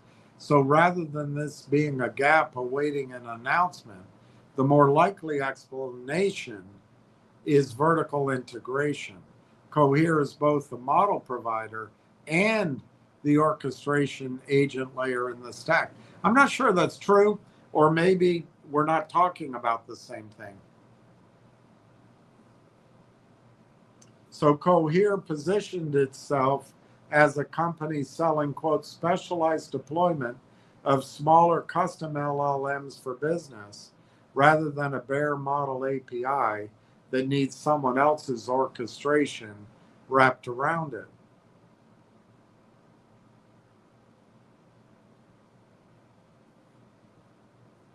I found no evidence of a pending announcement or reveal. Cohere got $240 million from Ottawa. So I'll come down here. What does Railtown AI Technologies do? I finally bring the name up. Is it competing with Cohere, or is it addressing a subset of what Cohere handles? Based on what's public, Railtown is not really competing with Cohere. It's a parallel complementary layer, and mapping it onto the 5-layer cake framework from earlier makes the distinction the clearest.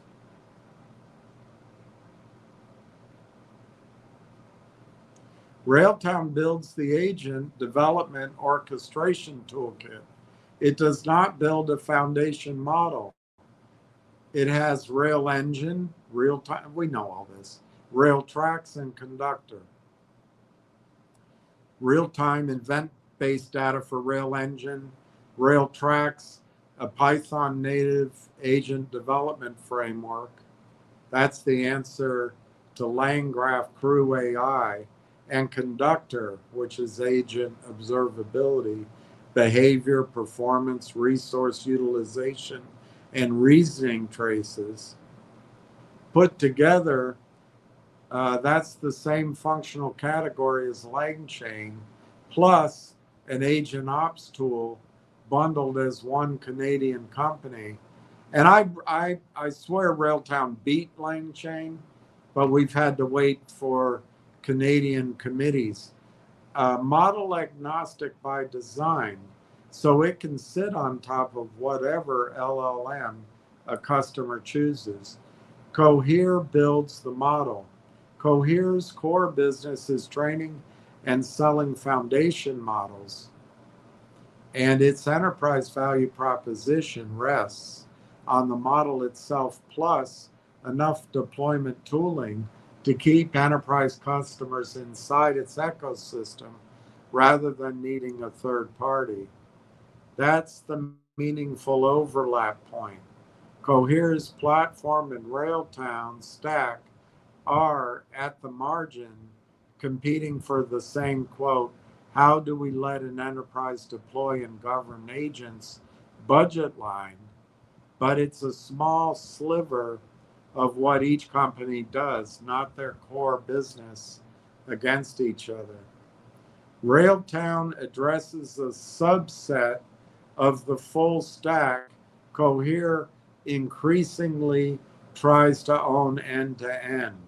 Cohere is a vertically integrated model plus tooling company. Railtown is a horizontal model agnostic tooling specialist that would, in principle, work equally well sitting on top of Cohere's models, Anthropic's, OpenAI's, or an open weight model. That's the same relationship LangChain has to the foundation model labs. Infrastructure that benefits from model layer competition rather than needing to win it.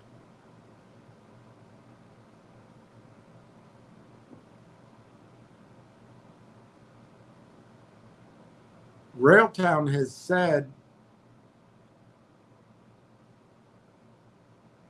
Railtown and Cohere are each building on a different Canadian sovereign infrastructure partner. Railtown said it will host a Canadian sovereign GPU infrastructure on Telus and Uniserve, while Cohere runs on Bell AI Fabric, Hypertech, and Buzz HPC. That means Canada currently has two parallel competing sovereign AI stack alliances forming. I'm not sure that's correct, but we'll find out. A Telus anchored one and a Bell anchored one, which is more interesting and underreported story than either company individually. And it maps onto the national champion dynamic. So Canada's not very big. That's this paragraph. So LangChain pops up. Has LangChain claimed the space? Who are the competitors to LangChain? No, claimed is too strong. LangChain has the biggest community and the most institutional credibility, but it's really contested on multiple fronts. And there's one emerging threat that complicates the neutral infrastructure thesis. That's what I thought. Where LangChain stands, largest footprint by a real margin, 85,000 GitHub stars. That's been that way for months. And valued at 1.25 billion. They've raised $260 million. ServiceNow Ventures, Workday Ventures, Cisco, Datadog, and Databricks, all investors. It evolved from a simple chain library into a full platform. And this is what happens with all this money. While Railtown and Canada are making sure that Hillary and Victor and Joe and whomever all happy in the structure and we have some committee meetings. Other companies catch up. LangGraph for stateful multi-agent workflows, LangSmith for observability and evaluation, LangServe for deployment. That's Railtown. Production references give to Klarna, Uber, JP Morgan, and BlackRock, give it real enterprise credibility. But it's not uncontested. There's Llama Index has deliberately not tried to outcompete LangChain head on. It's gone narrow and deep on the data RAG layer, document parsing, indexing, and retrieval, and by most accounts is best in class there. Rather than who wins, the honest picture is these two are increasingly complementary. Llama index retrievers plug into LangChain pipelines routinely. Crew AI wins on developer experience, fast role-based multi-agent prototyping, faster to a working demo than LangGraph. Microsoft just consolidated its own competing stack, AutoGen semantic kernel, into a single unified SDK, Microsoft Agent Framework 1.0. So they have an alternative to LangChain.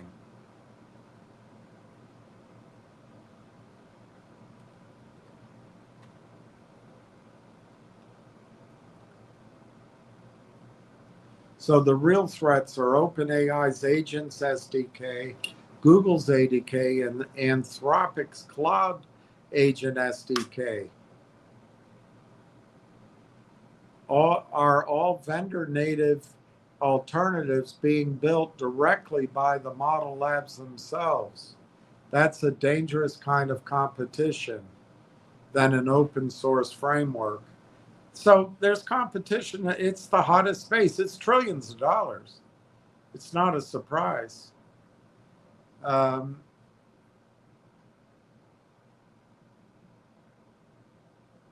If a model's provider's own SDK gets good enough, a developer has no reason to add a third-party abstraction layer at all. They just build directly against the model API.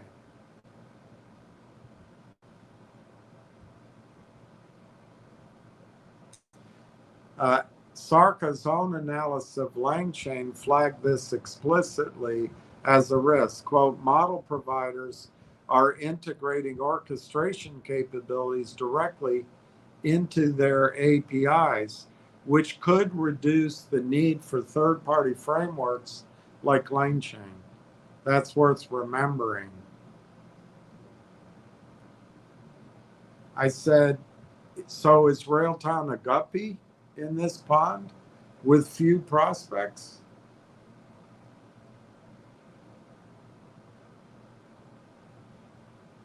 And now it goes negative. And I don't know if it's worth reading it all to you. It's all the stuff you can figure out. It says it's a microcap. It says it's small. It compares to LangChain that's got all this visibility. It's the decline of the price. I don't think I'm going to put you through it. It's just the same information over and over again. And they think they're doing me a service.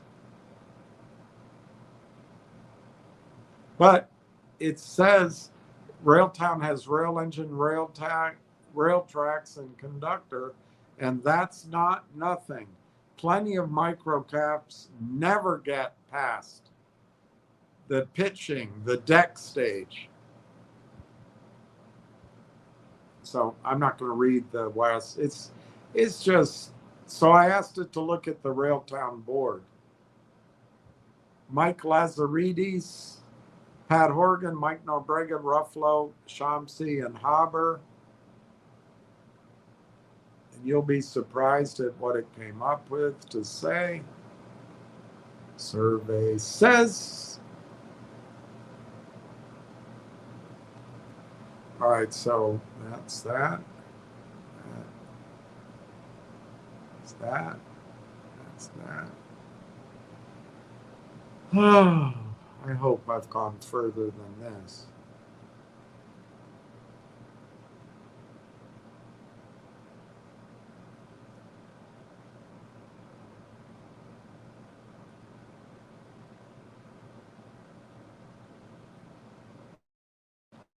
Let's go over the price. Railtown closed at 0.385 today on 116,743 shares. Let me make sure they haven't updated that. Yeah. And,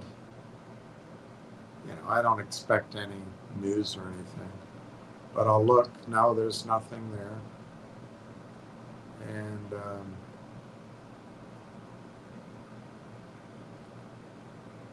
I'll go check your comments because just to give a break, but let me make sure.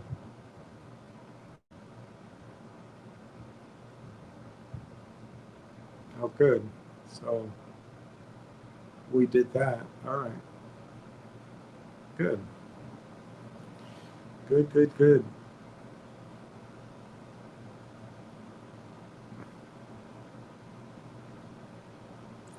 Let me look at the comments.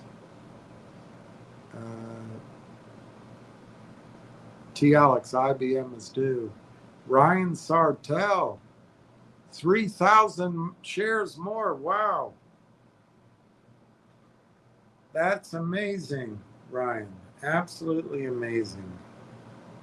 Absolutely amazing.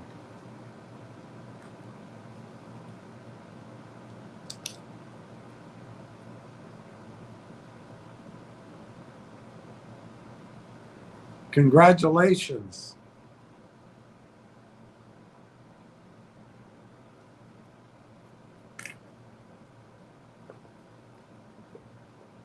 I think that's going to be a valuable position. Ricky Brogan, always supportive, says Ryan, congratulations. Giuseppe. William, I said earlier that you have built a community here that added at 22. Oh, you said it and I missed it. They will not pry our shares away at $5. By the way, new goal in adding. You guys are great. I don't think Railtown gives us enough credit for what we've done. I deserve a hat.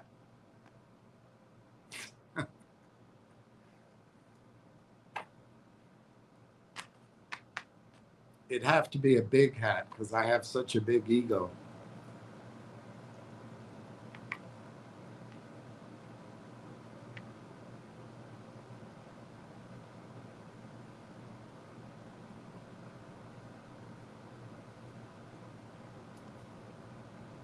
Okay, so let's go back and get the party started.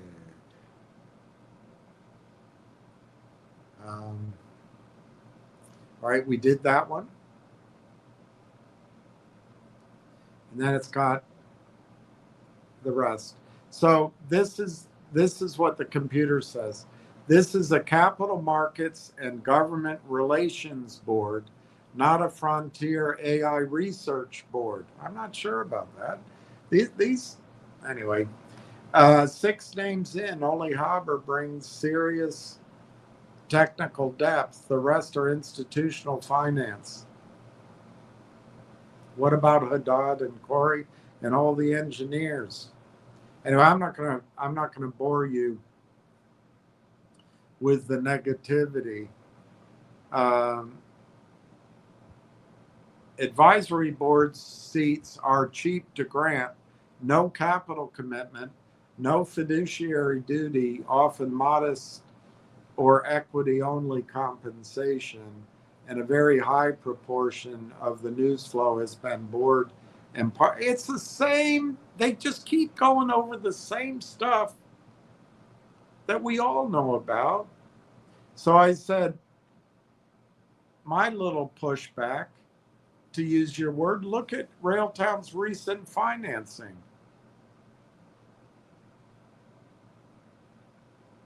They talk about what we already know.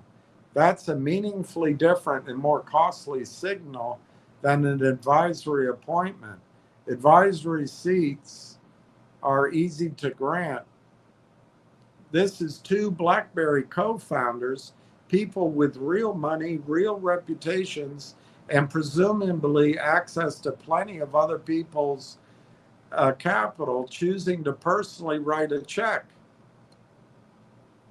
That at least tells you their thought process wasn't casual. Thanks, we couldn't figure that out for ourselves.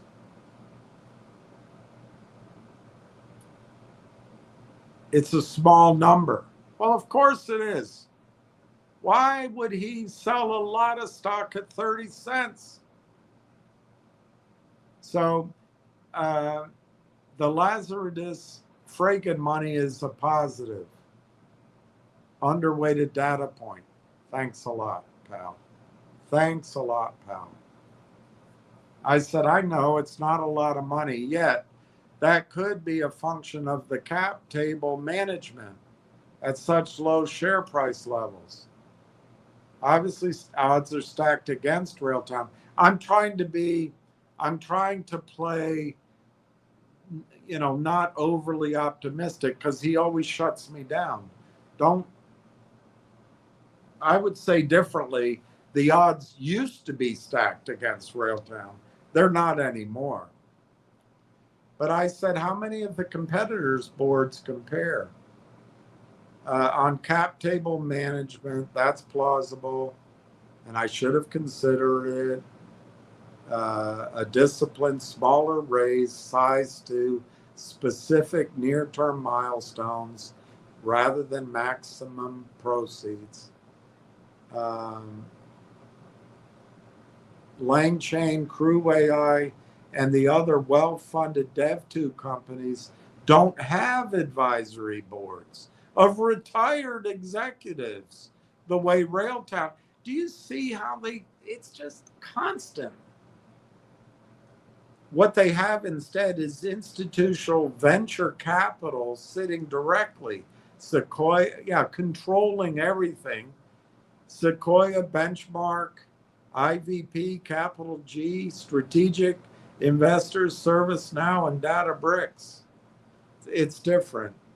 We're lucky we don't have that kind of financing, by the way. We're so lucky we don't have that. And then I brought up not so fat Chomsky. This is the strongest specific point in your favor. All right? We won't bore ourselves with my strongest specific point. I just get really frustrated with these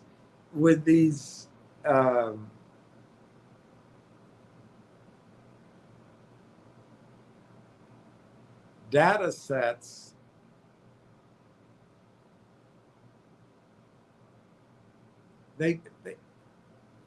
I guess it's not personal. They just can't find any information. I guess that's what's going on.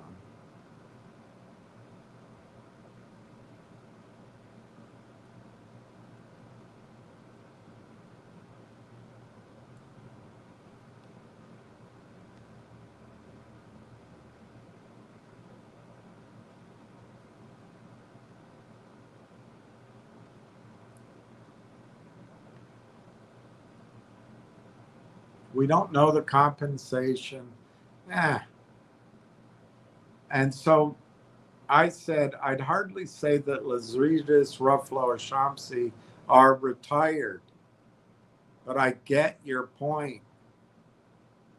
Now look at Canada's 28-person task force.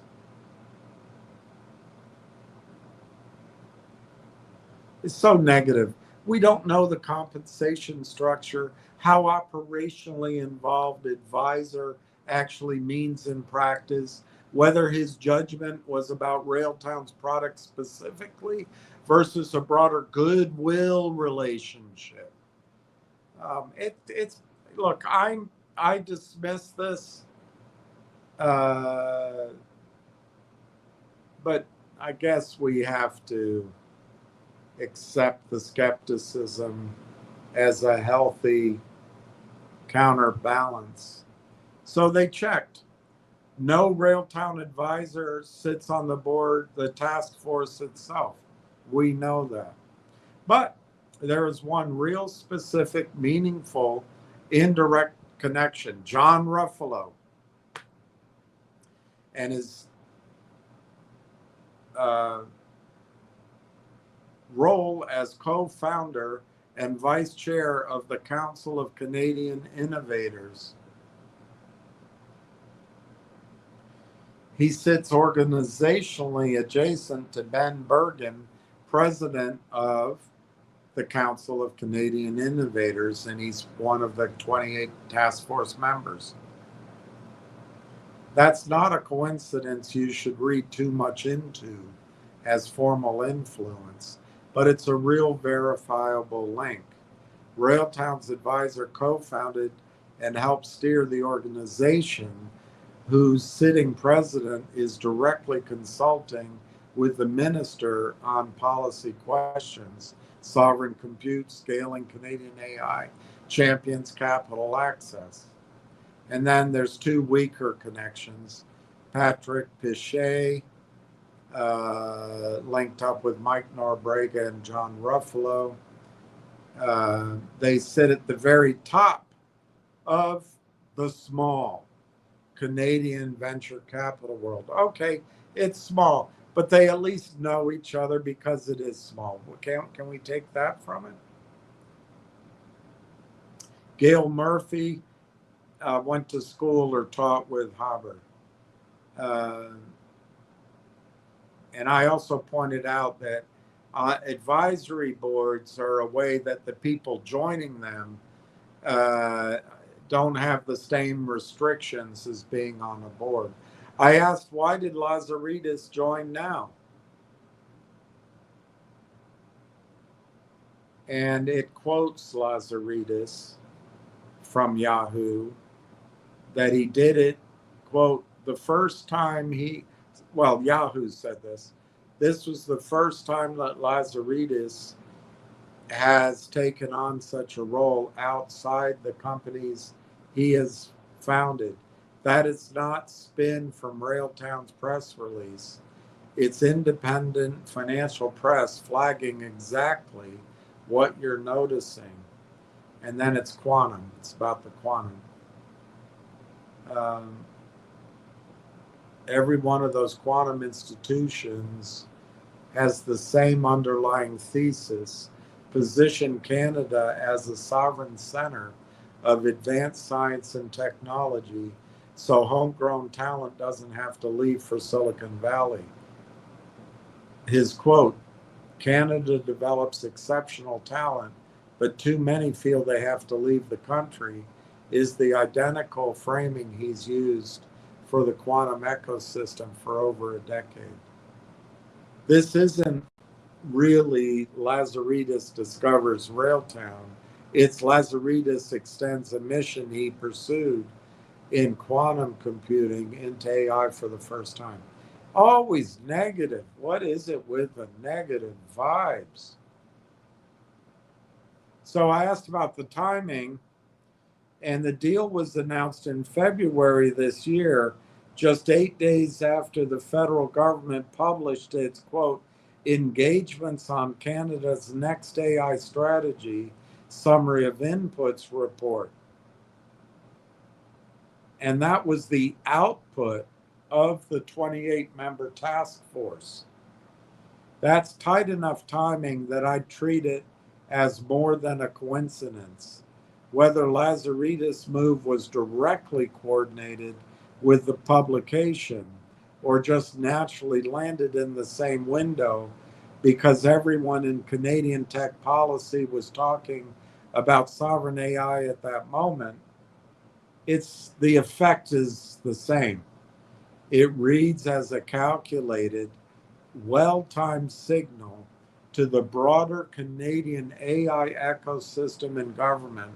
Quote, a credible national figure is putting real money behind sovereign AI infrastructure right as Ottawa is finalizing its strategy, rather than a quiet private investment decision. Of course, they don't want to acknowledge that it's good for Railtown. I really think it's set up, I don't know. I'd almost think that the mindset is set up with a spin. I asked if Railtown is, I think, white papered, I think.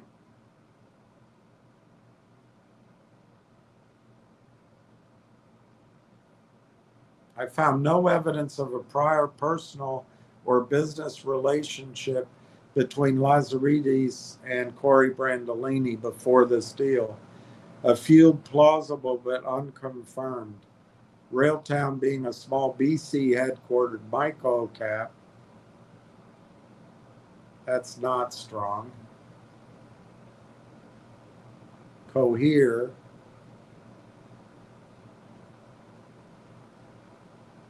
It doesn't matter. I said, could his choice be something to do with quantum? Railtown already had signed a quantum computing partnership 8 months before Lazaridis got involved, Quantum.IQ AI Technologies, to extend its conductor observability platform into a hybrid quantum cloud platform, building what they called classical and quantum computation layers. So Railtown wasn't a pure classical AI dev tools company.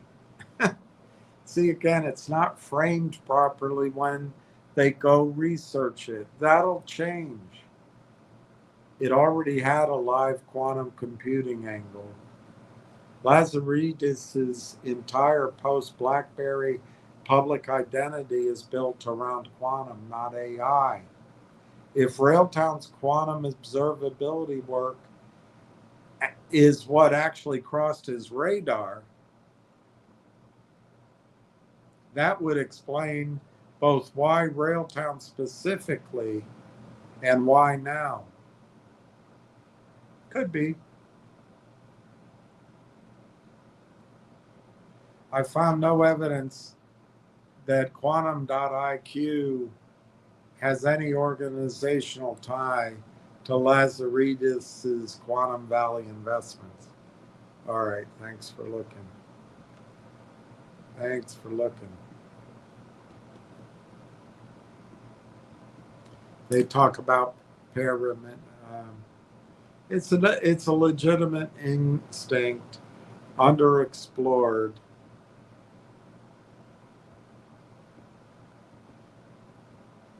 All right, let's skip it. I said, who founded AIP Network, whatever the name is, corporation? AI Partnerships Corp was co-founded by John Ruffalo, Michael Nobrega, and Pat Horgan in Top Core. Here's why that matters enormously for everything we just discussed.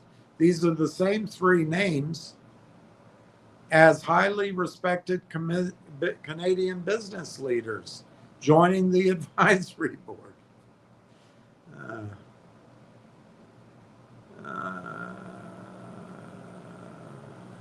So they're not independent outside validators. So that makes, it's always with the negative spin.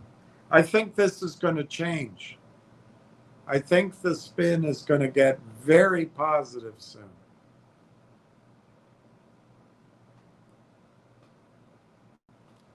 Railtown issued clarifying disclosures. It gets so boring. So I asked about government funding, and it was not helpful and talked me down from it. Talked me down more than talked me up.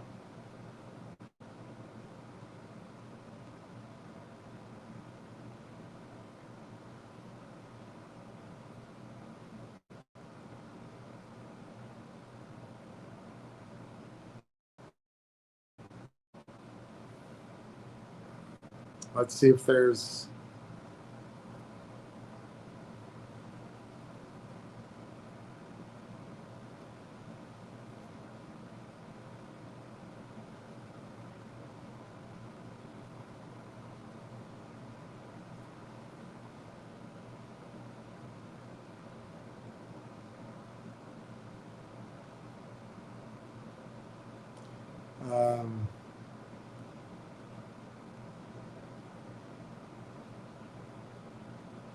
We're almost done, because it never got very positive on Railtown. But I submit to you that as the data starts coming out, these data searches are going to become more helpful to us. So it said, I'll summarize this. It said that Railtown's not going to get any funding. And I said, well, not so fast, Sherlock. The amalgamation included digital. And then it says, you're right. Digital is structurally the kind of entity that matters here. So let's not get bogged down in it. We understand there could be funding from the various government pools of money. I think more for the AIP network companies, but it could be.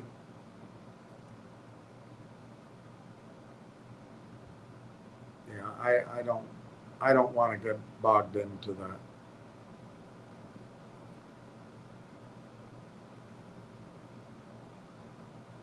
So I said, yeah, I always wondered why they did that 3-part amalgamation.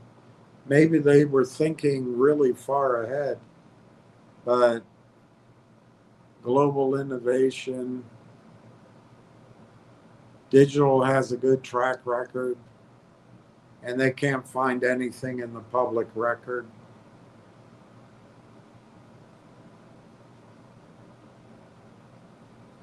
I asked about Telus Sovereign AI, and it really said there's nothing going to happen because Entwistle may already announced it.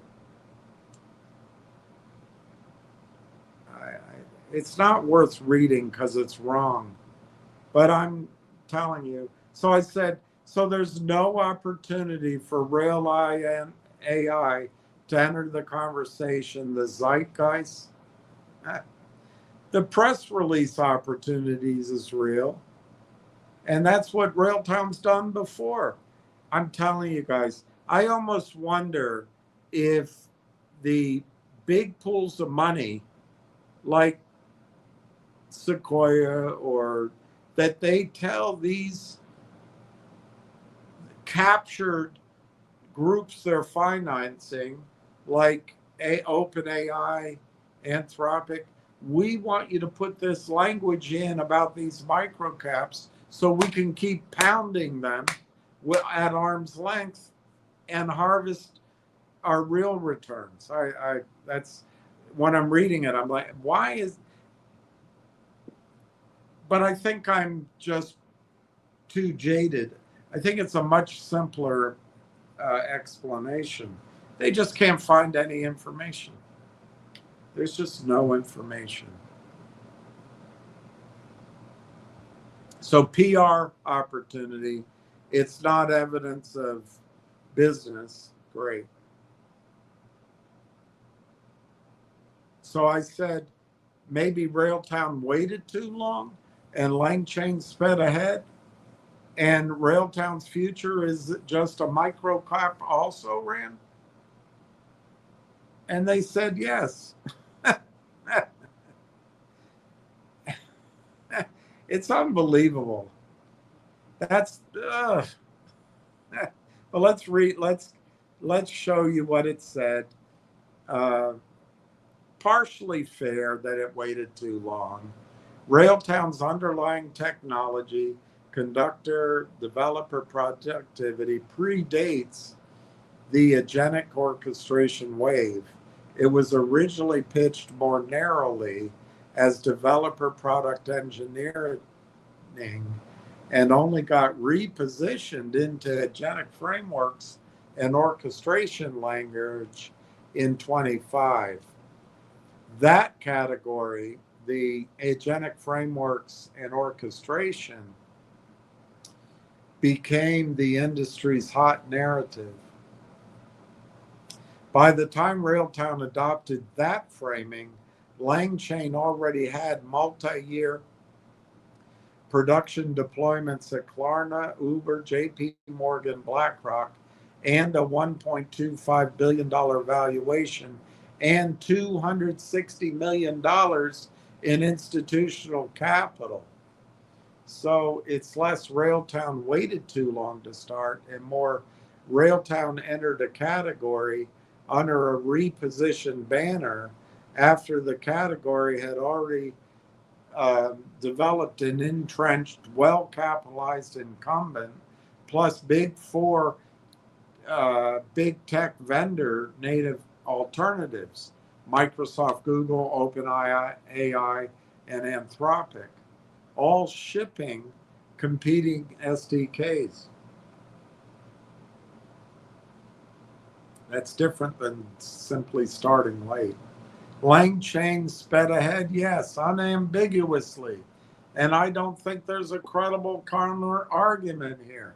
The scale gap, 18x on valuation alone, that drives me crazy. Before counting LangChain's actual enterprise revenue against Railtown's undisclosed revenue, isn't a gap that narrows through better execution on Railtown's part.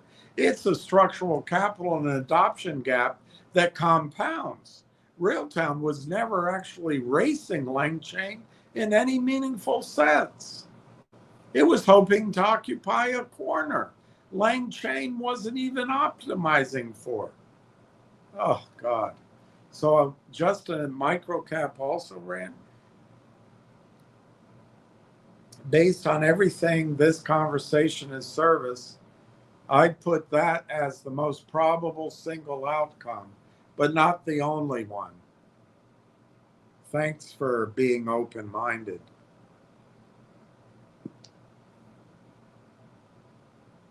Here comes the same, a short could say this. No disclosed revenue, promotional press releases, advisory board additions that turned out to be an insider consolidation rather than fresh independent validation, no confirmed government funding pathway, no named role in the Buzz HPC sovereign infrastructure, meaning even in its Canadian sovereignty niche, it isn't the only or obviously the leading player. And I'm telling you, this is all wrong, but I'm reading it to you. Of course, I'm being very opinionated about it.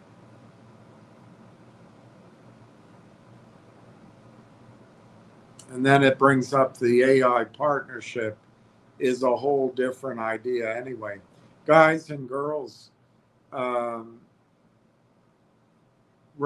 is a small capital-constrained company. It continues generating press release momentum faster than revenue and either stalls out as a permanent microcap or gets quietly absorbed the way its own AIP acquisition target once was. This is as good as AI can do.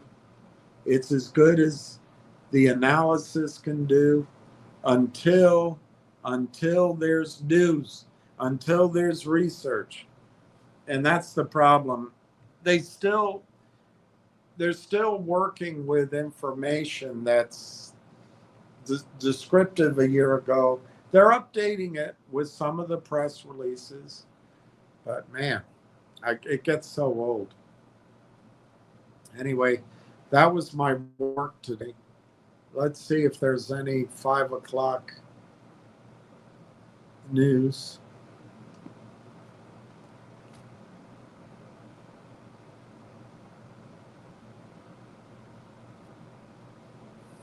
I'm about to sneeze.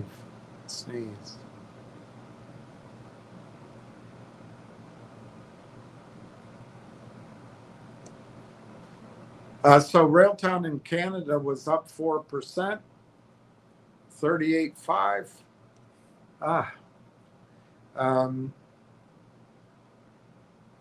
And the volume, 116,753. No news release, no filing. So nothing new. All right, nobody's commenting. So it's 5 o'clock. I wish everybody a happy 4th of July.